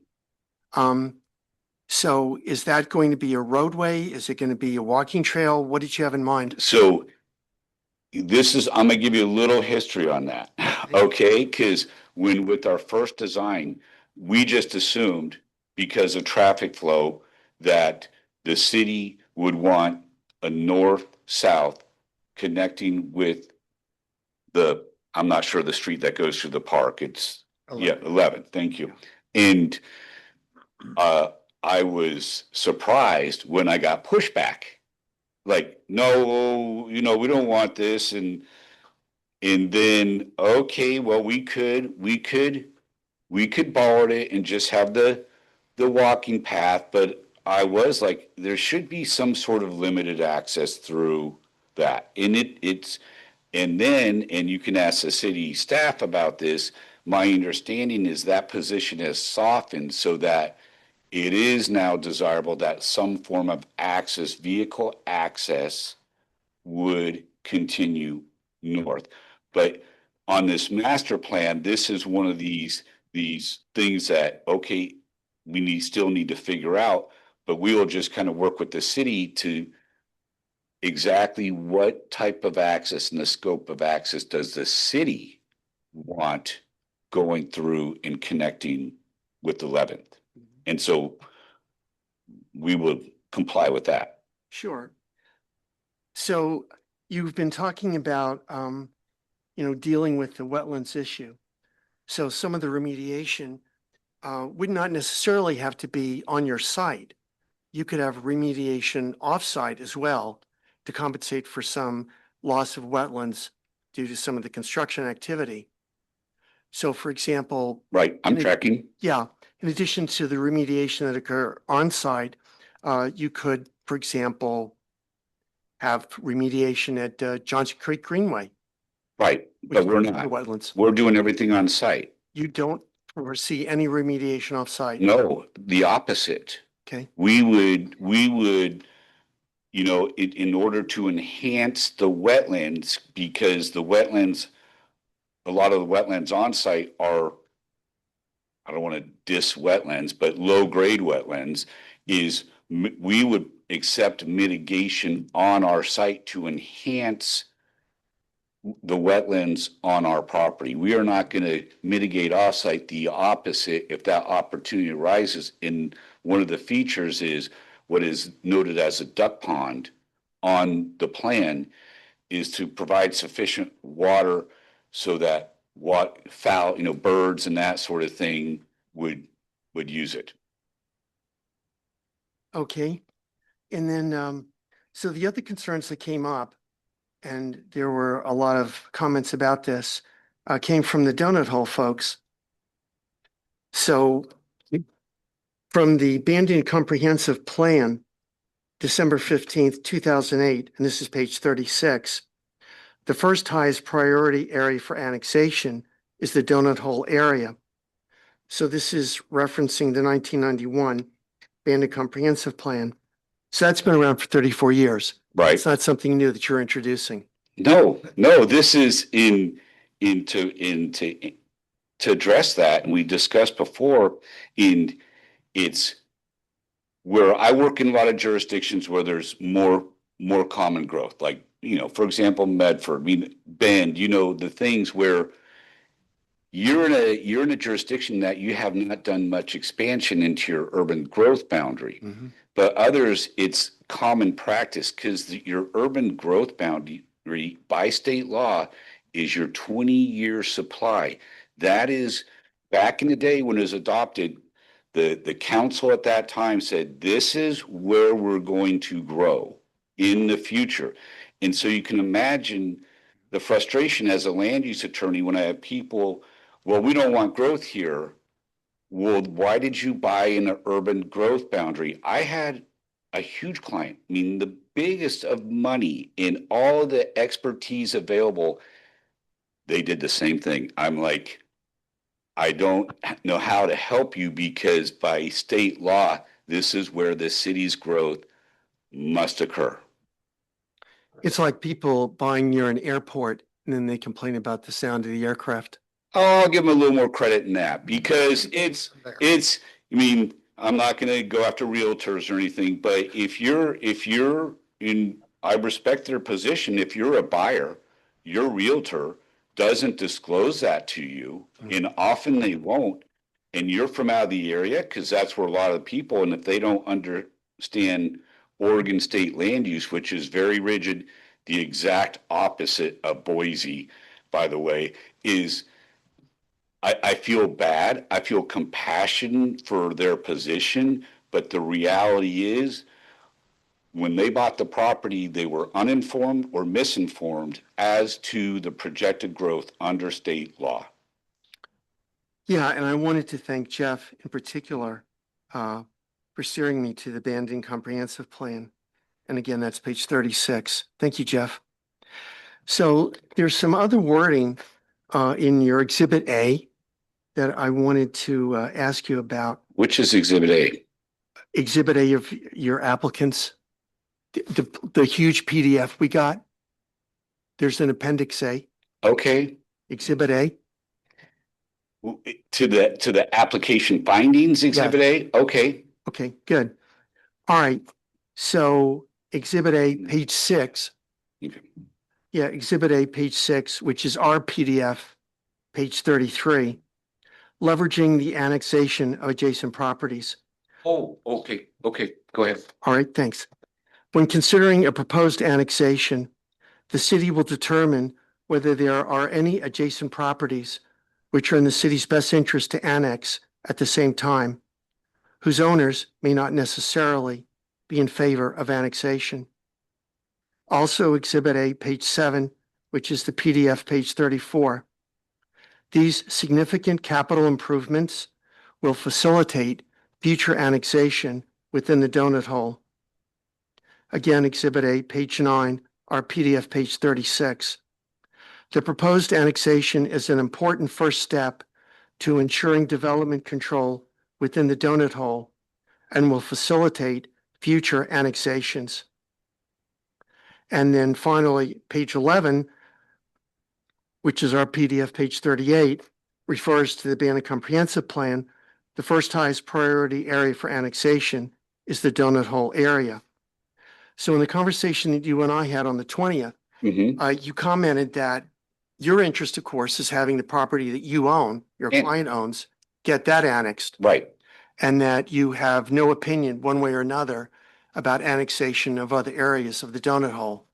That's absolutely correct. Okay, so that's why in Exhibit A, I was a bit surprised, and I'm sure you have an answer for this, why there was these references to the city's best interest is to annex it. It will facilitate future annexation within the donut hole. The proposed annexation is an important first step to ensuring development control within the donut hole and will facilitate future annexations. So you can imagine this could be a source of concern for the people who live in the donut hole who do not want to be annexed. Right. I understand the position, but as I said last time, that was not our language. That is your city's language. We put those and we address findings, and the city staff can attest to that. It's those statements, those were the criteria that we needed to comply with. That is not a statement from the applicant. That is a statement from the city.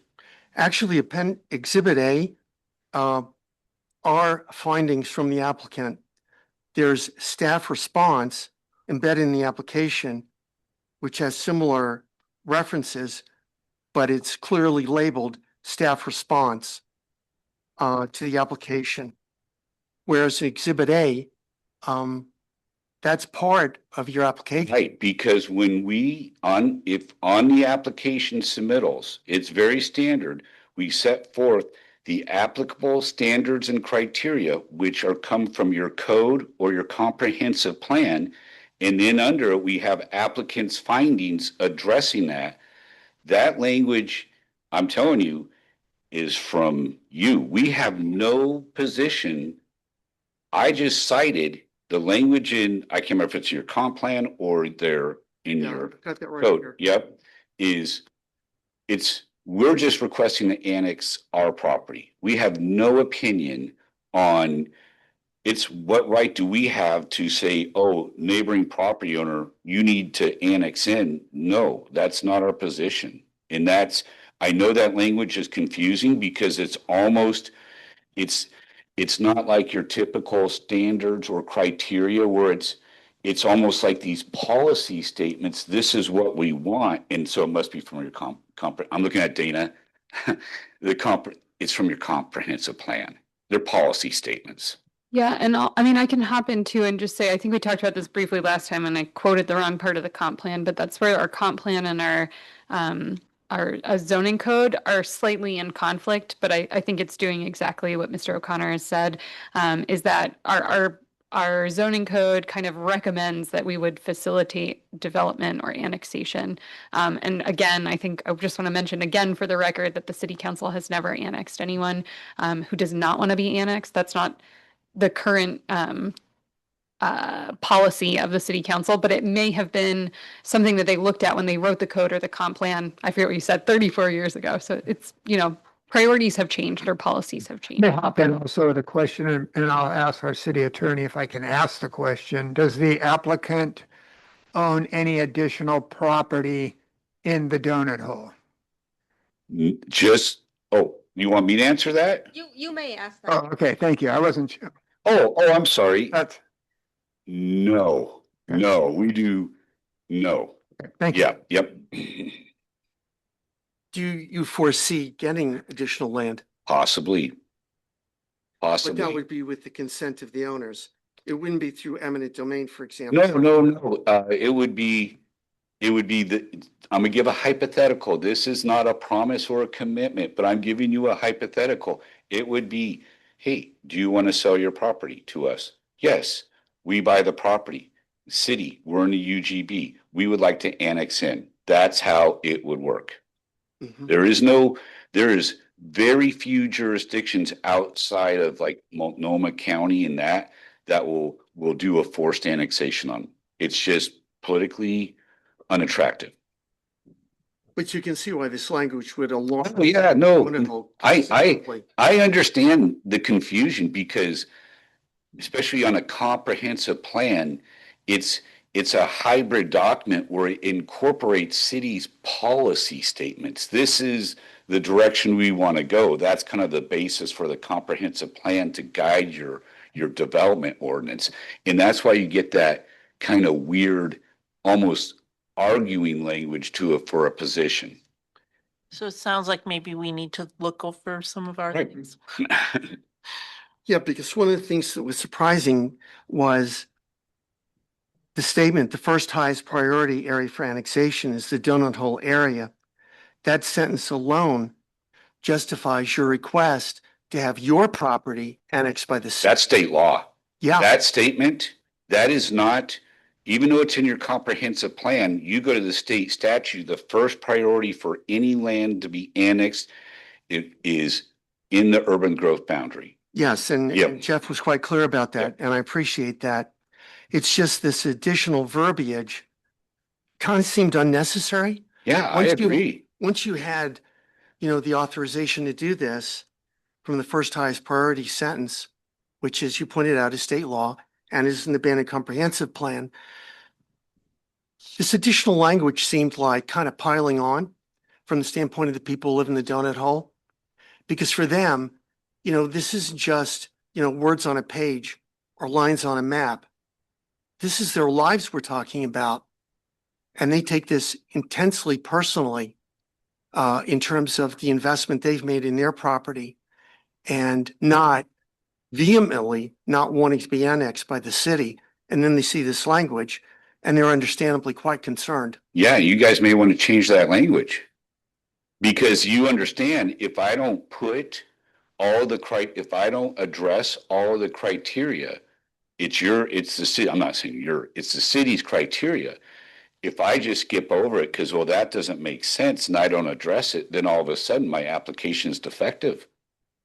And so, You feel the statement, the first highest priority area for annexation is the donut hole area.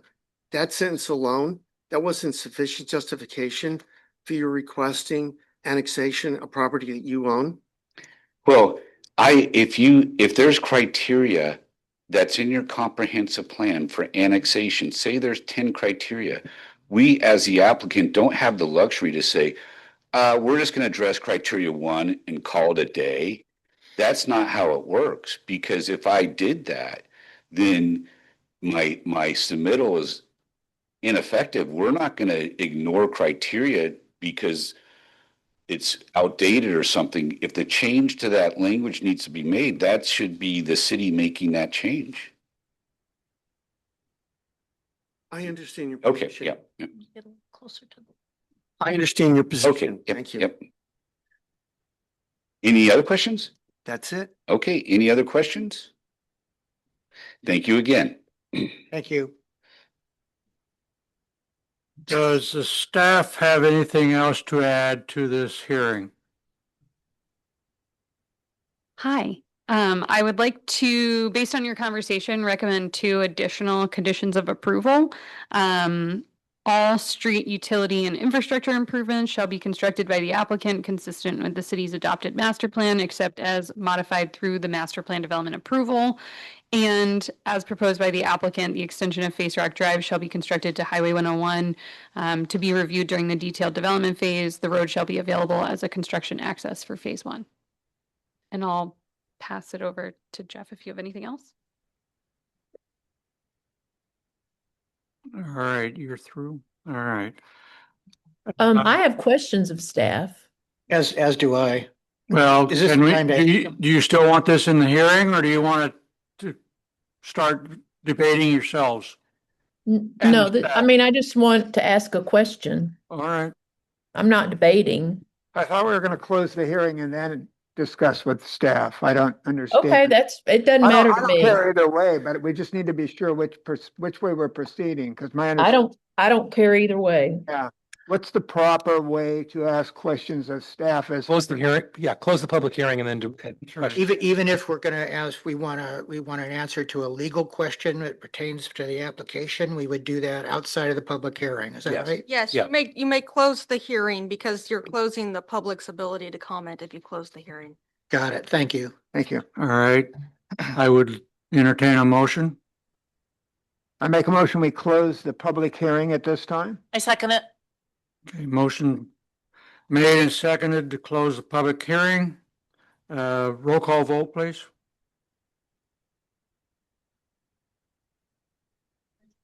Yes. Commissioner Friedland? What are we voting on specifically? Just closing the hearing. Just to close the hearing. Yes. Commissioner Jerkowski? Yes. Commissioner Norman? Yes. Commissioner Pressler? Yes. Commissioner Bright? Yes.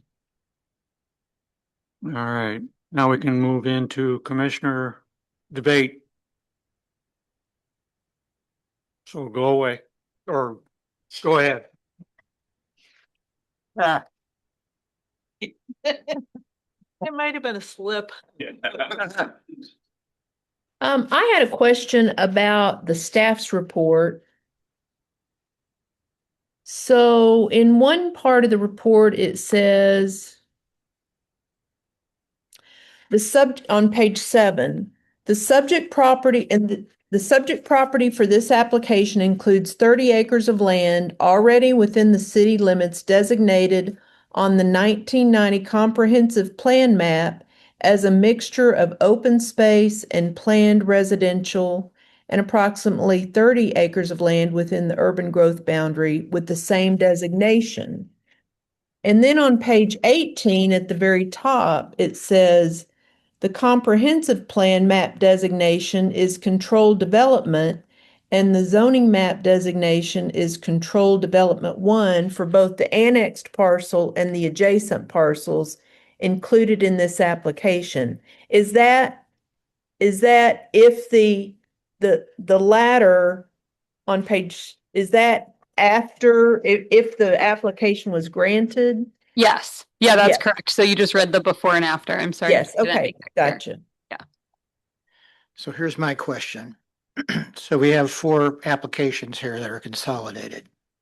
One of them has to do with annexation. Is it accurate to say annexation doesn't happen without approval of the zone change? Not necessarily. So if you remember, we annexed a 17-acre parcel a couple of years ago, and we annexed it without assigning zoning.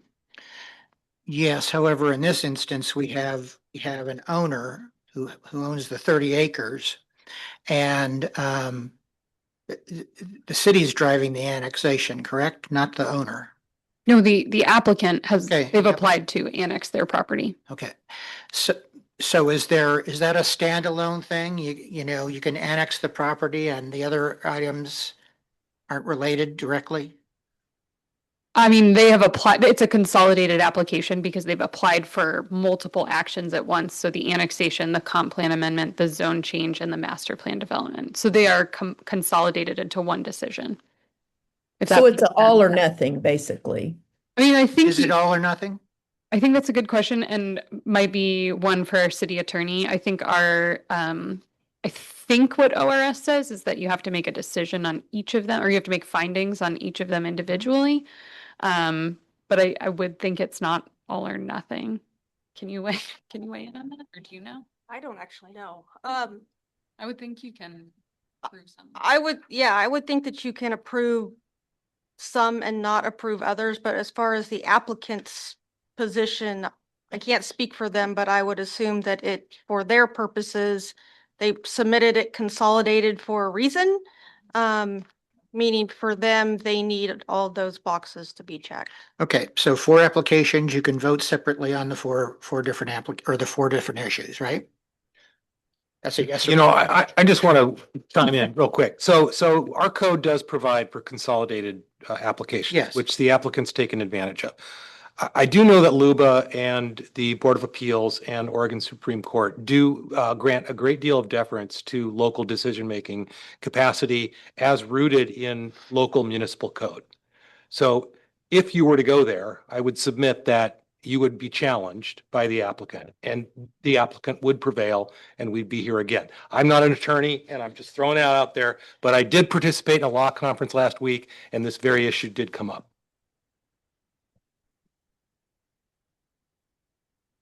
So it's all or nothing. That is staff's recommendation, yes. Okay, thank you. Yeah. I found the part in the code where it talks about this. So chapter 16.04.090, consolidated review of applications. When an applicant applies for more than one type of land use or development permit for the same one or more contiguous parcels of land, the proceedings shall be consolidated for review and decision. Which says it's all or nothing? Yeah. Okay, thank you. That's all I'm asking. Good question. I have a few questions for staff, please. Owners of undeveloped property within city limits, Sorry, I just want to read the second half of that because I just said. do we need to? Is it germane? Yeah, sorry, I want to answer Commissioner Norman's question. So then it says, when more than one application is reviewed in a hearing, separate findings and decisions shall be made on each application. So you can make separate decisions. You have to make findings though for each. So if you approve one and not the other, you'd have to provide findings as to why you did not approve them all. Does that make sense? Okay, thank you. Sorry for that. And Bill, please continue. Thank you. Do owners of undeveloped property within city limits, do they have a right to water and sewer hookup? Do they have a right, an absolute right?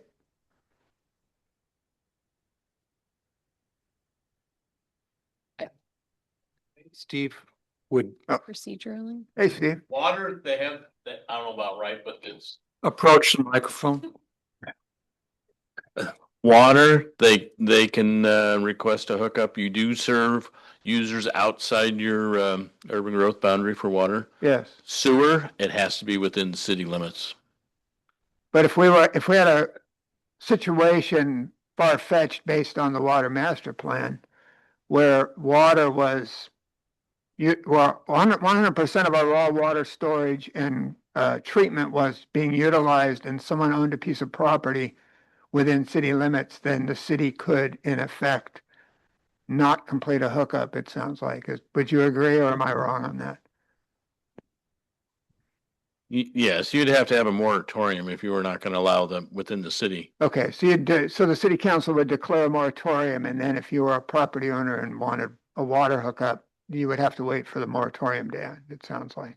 Correct, but also by declaring a moratorium, it puts the city in the position that they have to aggressively work to eliminate the moratorium. Got it. Okay, good. Thank you.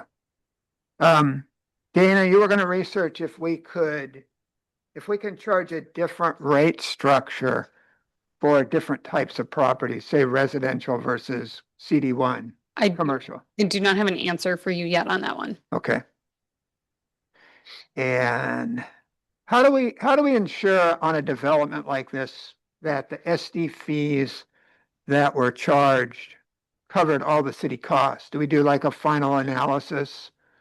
I can answer that. So SDC's system development charges are determined based on a pre-existing chart that considers equivalent dwelling units. So it's not necessarily a reimbursement. It's the square footage or the size of your meter or whatever that is plugged into an Excel document that spits out a number, and that money goes into, a pot that then the city determines through their capital improvement plan how they need to spend that money. That money is earmarked for to pay for the cost of expansion of a system. Okay. Does that And It answers my question. How do we, before Steve weighs in too, how do we know the Excel spreadsheet is correct? How do we validate that data? It's been tried and proven. But also, the SDC is different than a connection charge. Right, The okay. connection charge covers the actual city's cost for the meter and labor for installation. So. Okay, that makes sense. And if I may hop into, and I think Steve could speak to this more, but system development charge methodologies are regulated by state law. And, we adopted it in 2004. So it's been in place for quite some time. The only SDC that was updated recently was the city's water SDC, which again went through a public process for approval. And all the information about how those SDCs are calculated, like where those numbers come from, is in that SDC methodology report if you would like to learn more. But the SDC methodology for our water was incorrect. Is that correct? No, well, not quite. So the water SDC, because we hadn't changed water SDCs since 2004, you can imagine that when we went to adopt a new one in 2023, the cost of the costs in the water master plan had increased quite a bit. And so if you look at the resolution for when that water SDC was first modified, it said if we evenly distributed water SDC and EDU would be $24,000 per unit, which seemed too high. So the city lowered it to a per square footage amount so that people with bigger houses would pay more, smaller houses would pay less. And when we did the math on it, initially, the water SDC went from a flat $6,500 just about to quite a bit more, about $12,000 for an 1,800 square foot house. And so that jump felt really large. So the city ended up having that SDC come in at a reduced rate initially. So we cut it in half. So only 50% of that SDC was in place the first year, then 75%, and now we're in 100% of that SDC that was determined. So I thought you said, and if I'm being dense, I apologize. No, I think you said SDCs were mandated by the state. The methodology? The methodologies, and that's How are we able as a city to, if we follow that methodology, how are we able as a city to charge less than the methodology indicated initially? Technically, the city can charge any fee they want up to that maximum. So it's a maximum that the state says, but the city can waive that maximum. Correct. Okay. Correct. Through policy, and there's cities like City of Coos Bay that has SDC charges, but they do not enforce them. Ah, interesting. And then again, the methodology tells you the maximum amount you can charge, and it's also highly regulated by the state as far as audits and where you spend that money, because you have a reimbursable fee and you have an improvement fee. So you got to make sure the money goes in each category and then track it. Okay. Great. Thank you. Thank you again. And I'll just say one more thing about SDCs too, that they're based on water master plans. So that's why that number changes over time, is that the full cost of the water improvements are calculated, and then a certain amount of those water improvement costs are designated for new growth. Okay. And then that's how that SDC is created. Thank you. Yeah. I have a few more questions unless someone wants to jump in and give me a break with questions of your own. No? Going. Okay. Not to beat the dead horse on this, I just wanted to confirm what came up in our last meeting. Basically, my understanding is the urban growth boundary for the city is completely surrounded by city property. Therefore, the city council could annex any of that property if they determined that that was in the best interest of the city. Is that a correct statement? Yeah, I just want to be careful when you say the entire urban growth boundary. It's Yeah. the entire urban growth boundary that we consider the donut hole. There's other areas of the urban growth okay. boundary that are not completely surrounded. Oh, okay. Yeah. Thank you for that education. Yeah, Okay. there's a East Bandon area east of Highway 101. Nice. Yeah. If it's completely surrounded. the city can annex it. Yeah. Okay. So with the land use application for the zoning map change, asking for a change to CD1, if approved, would this development then fall under Bandon Municipal Code 16.12 conditional use? So the way the master plan development ordinance works is they would fall under that with the changes that they've requested. Okay, So anything that's not modified by that master plan development just defaults to city standard code. okay. And this came up when when the commission was talking about coming up with a master plan development code. If the applicant applications are approved and they move forward in a year or two, can they sell the rights to the master plan development? And the new owner then basically gets piggybacked on approval for that? That's correct. Okay, And I'll just clarify too, they can sell it if something does, I believe there's an expiration date of 5 years. 5 years, They I still believe. have to build something within 5 years to keep it active. okay. Got a couple more, please. When we looked at phase one, I think we had about 55 conditions of approval, yet there's only now 8 for phase two. And a lot of the conditions of approval for phase one were standard. Why did we eliminate those for phase two? For example, the standard conditions of approval. I think it's a great question. And it's just because this is a slightly different process than phase one. So phase one was a consolidated review of a conditional use permit and a plan review. And so a lot of the conditions that came into play at that level of the application would come into play in the detailed development plan, which is essentially a form of a plan review. Okay. And so this is more of the overarching higher level, and there just aren't as many conditions because you're not looking at the granular details of development. You're just looking at the zoning and is it feasibly possible to do what they're asking to do. Makes sense. Great. Yeah, so I want to be clear that those standard conditions of approval always apply to every development, whether it's a house or a big hotel. Those are usually in relation to the times at which you can construct, getting public works and electric department permits, that type of thing. And so those will still apply to this project, just not to this phase of And approval. they'll apply even though this is a master plan development. That's correct. Okay. Okay. And this is something I believe Steve mentioned at our last meeting. When is a performance bond typically requested? The code talks about it, but Yeah. I can try to speak to that. This might be more of a legal thing, but it's during the subdivision phase or when someone is constructing improvements in the city's right of way. We've required a performance bond to ensure that the approved street construction or utility construction plans are met.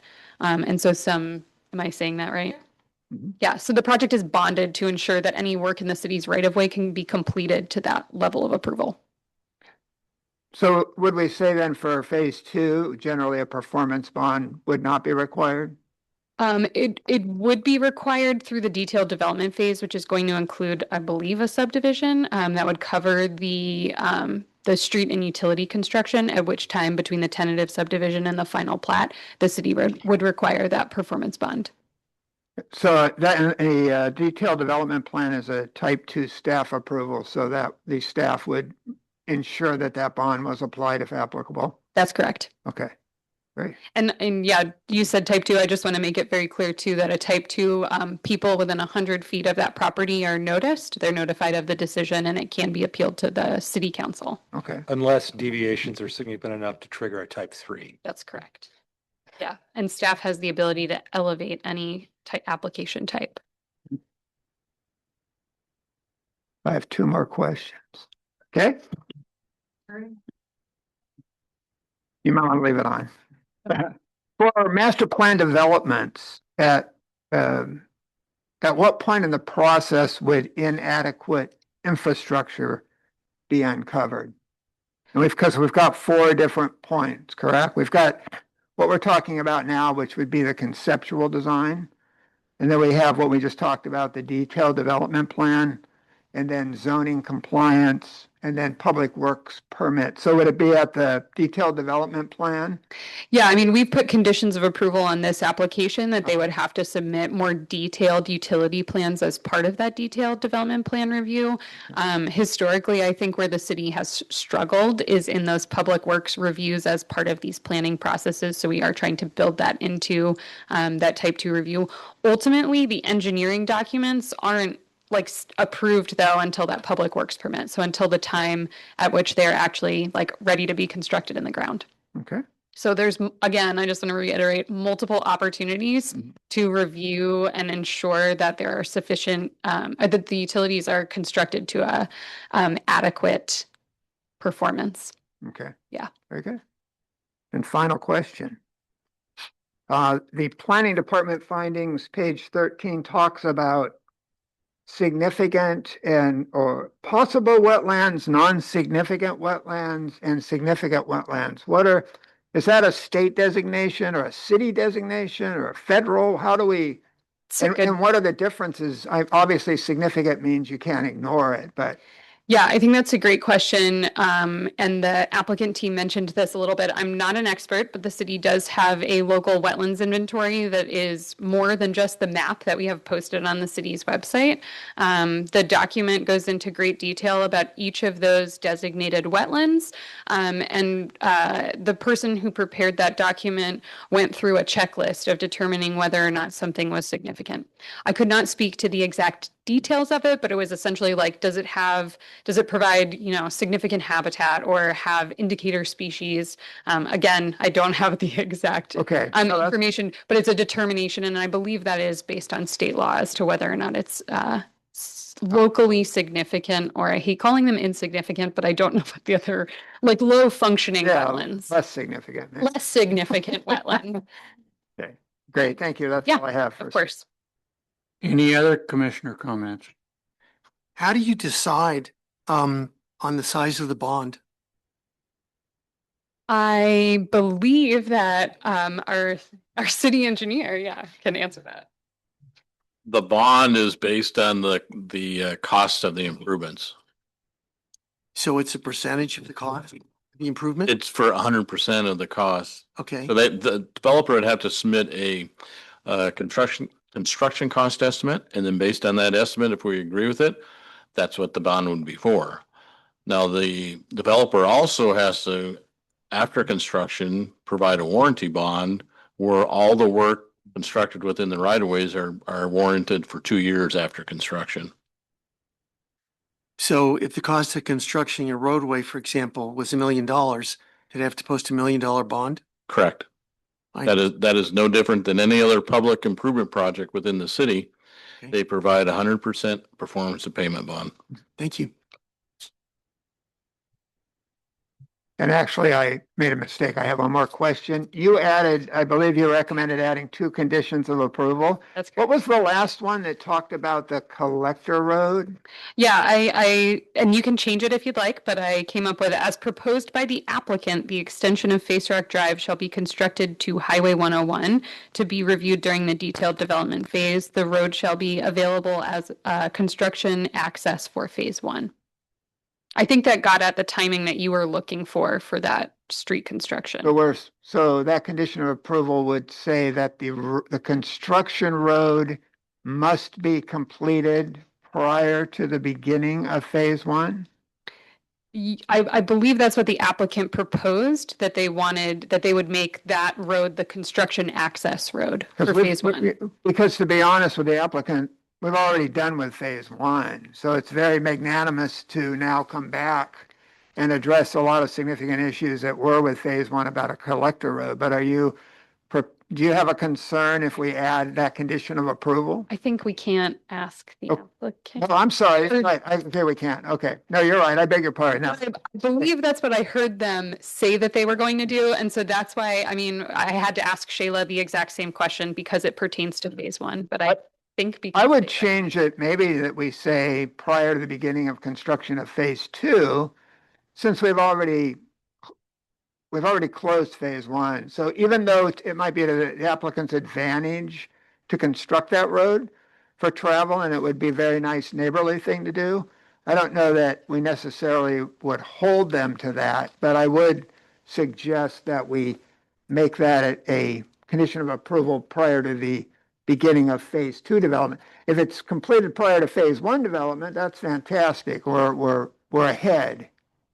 Well, remember that you are a recommending Yes. body. So if you find that you want to add a condition, you may do so. And to the extent that the applicant takes issue with it, it's something that could perhaps be done at the council level. Oh, okay. Thank you.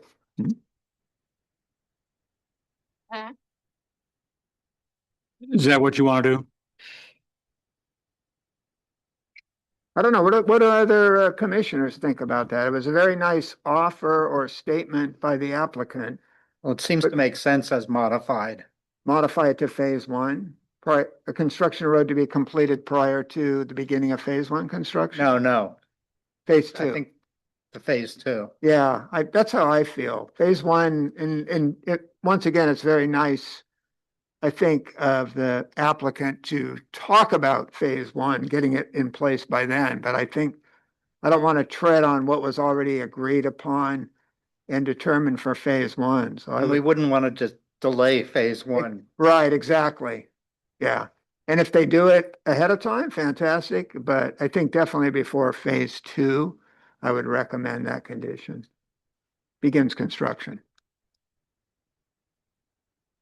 Any more commissioner comments, debate, questions? All right, what kind of action would you like to take? You'll need to close the record too. So make a motion to close the record. All right, that's one of the actions they can take. Make a motion to close the record. Second, Motion made and seconded to close the record. Or roll call vote.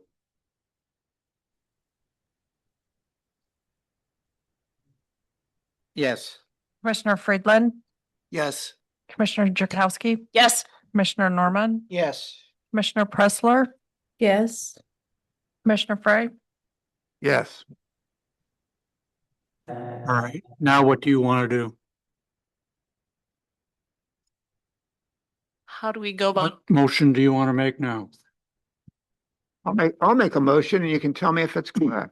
I make a motion that the planning commission send a recommendation to the city council to approve Gravel Point Phase Two application for annexation, application for comprehensive plan and map amendment, application for zoning map change, and application for master plan development with conditions of approval as stated, including the two conditions of approval added tonight, and specifically on the second approval added tonight, construction of completion of the construction road from Highway 101 to applicant's property via Face Rock and other route to be determined be completed prior to the beginning of construction of phase two.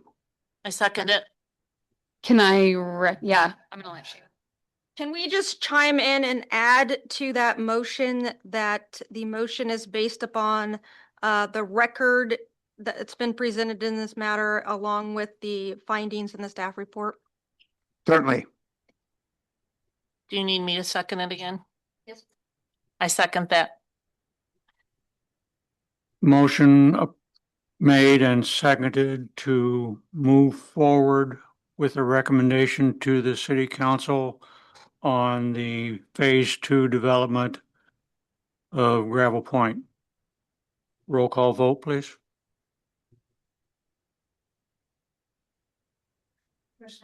Yes. Commissioner Friedland, No. Commissioner Jerkowski, Yes. Commissioner Norman, No. Commissioner Pressler, No. Commissioner Frey. Yes.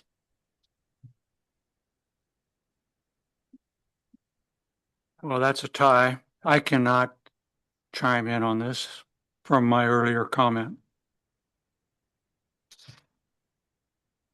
So what do we do now? I think you have to keep making motions until you get something that passes either for or against.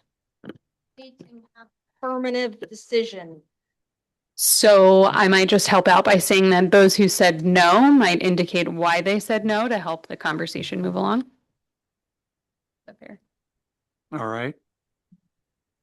I'm happy to say I would be in favor of annexation, but I believe maintaining the current comprehensive plan designation as a mixture of open space and planned residential better benefits the public and the community, and also better protects the wetlands.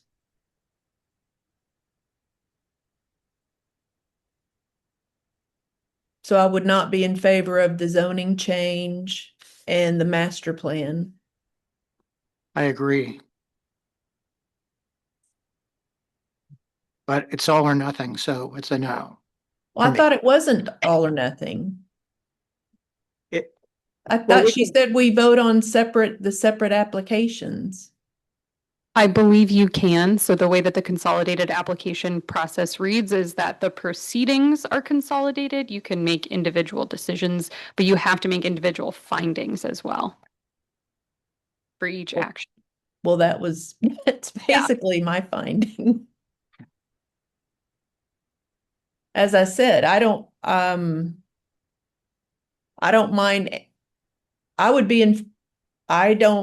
The annexation is fine with me, but it's just the zoning change and the master plan and all the other that I'm not in favor of. But the others that voted no, they can voice their opinions. And I am, was prepared to, I'm fine with the annexation of 30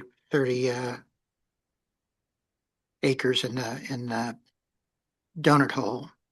I'm not fine with, nor do I think it's necessary to have retail space in there, et cetera. So I feel more comfortable with that area, the entire area remaining R1 and open space. If this project was southeast of 101, on the east side, I might feel differently, but I don't care for this location, as I noted for a vote on phase 1.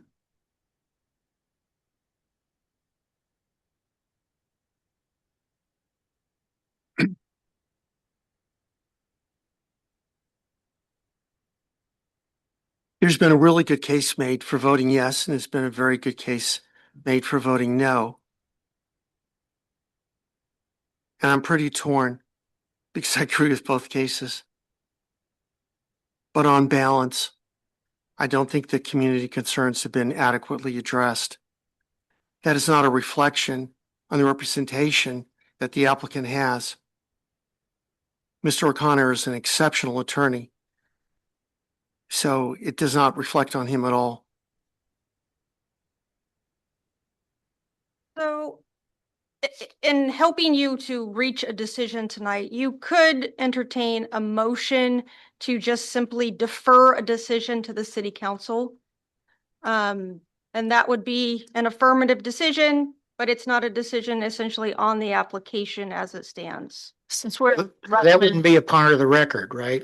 It would be a part of the record that city council would understand that you could not reach a consensus and we're deferring the action to the council. Okay. Well, do we really need to make a motion to defer? Doesn't our tie vote just basically send that message? Yes, I mean, it does. I'm more comfortable with an actual affirmative decision of this body to do that. But it would go up to the council as being part of the record as to what your decision was, which is essentially. But I'm not really deferring a decision. I'm voting how I vote, and I want that to be reflected in the record. It's So that still will part be of the record. Yes, but if I just vote to defer to them, I'm saying I'm not I'm just letting them make the decision and I'm not The voicing my opinion. The vote that you have already made is part of the record of this proceeding. So your vote, your no vote is already part of the record. So it would go to this council with knowing that essentially this body was tied and then deferred it to the council to make the decision. Of course, you can always continue discussing tonight. But saying that we were going to defer the decision to or the recommendation to the council, I mean, that basically negates the vote. No. That's how it feels to me, actually. I agree. That's my position. Well, what would you suggest? That the process dies in the water right with us? It has to move to the city council. Not at all, but why can't it go 3-3 to the council? It is. It is going 3-3 to the council. That's what happened. We are deadlocked and it needs to move on to the council. That's what the recommendation is. The recommendation is to take the vote that we have just put on record, and then they are going to do what they want to do with it, what they feel is best for the situation. We're not saying our votes don't count. It's just, we can't make a decision. Yeah. We can't come to a consensus. We could vote on each application if that makes everyone feel that that's the route to take. I believe you just did. Well, we voted as all four, wasn't it? The motion was to recommend approval for all four applications. What if we voted or made a motion for each application? Does that matter? I know some folks that voted no thought about annexation being possible, but not the other three applications. How does that solve anything, though? It doesn't particularly, yeah. Then I suggest, I would recommend that we have our tie vote ushered Basically. to the council and that we defer to them. And they make the ultimate decision. And they one way or the other. We're just a recommendation board, not that we don't take it seriously, not that we don't want to listen, not that we don't, but that is our role. Our role stops at recommending. We're recommending that 3 of us wanted it, 3 of us didn't, 1 of us didn't want to vote.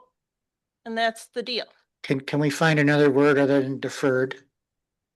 Give us a top 5 list. I think that we were just discussing this over here, that you can forward your 3-3 motion if that makes you feel more comfortable. I think that your feelings on each of the applications have been included in the record, and so you don't need to vote separately on each of those. Forward is better than deferred. There you go. I like that too. And I think we can just leave the vote as is. Is that right? Or do you need another vote?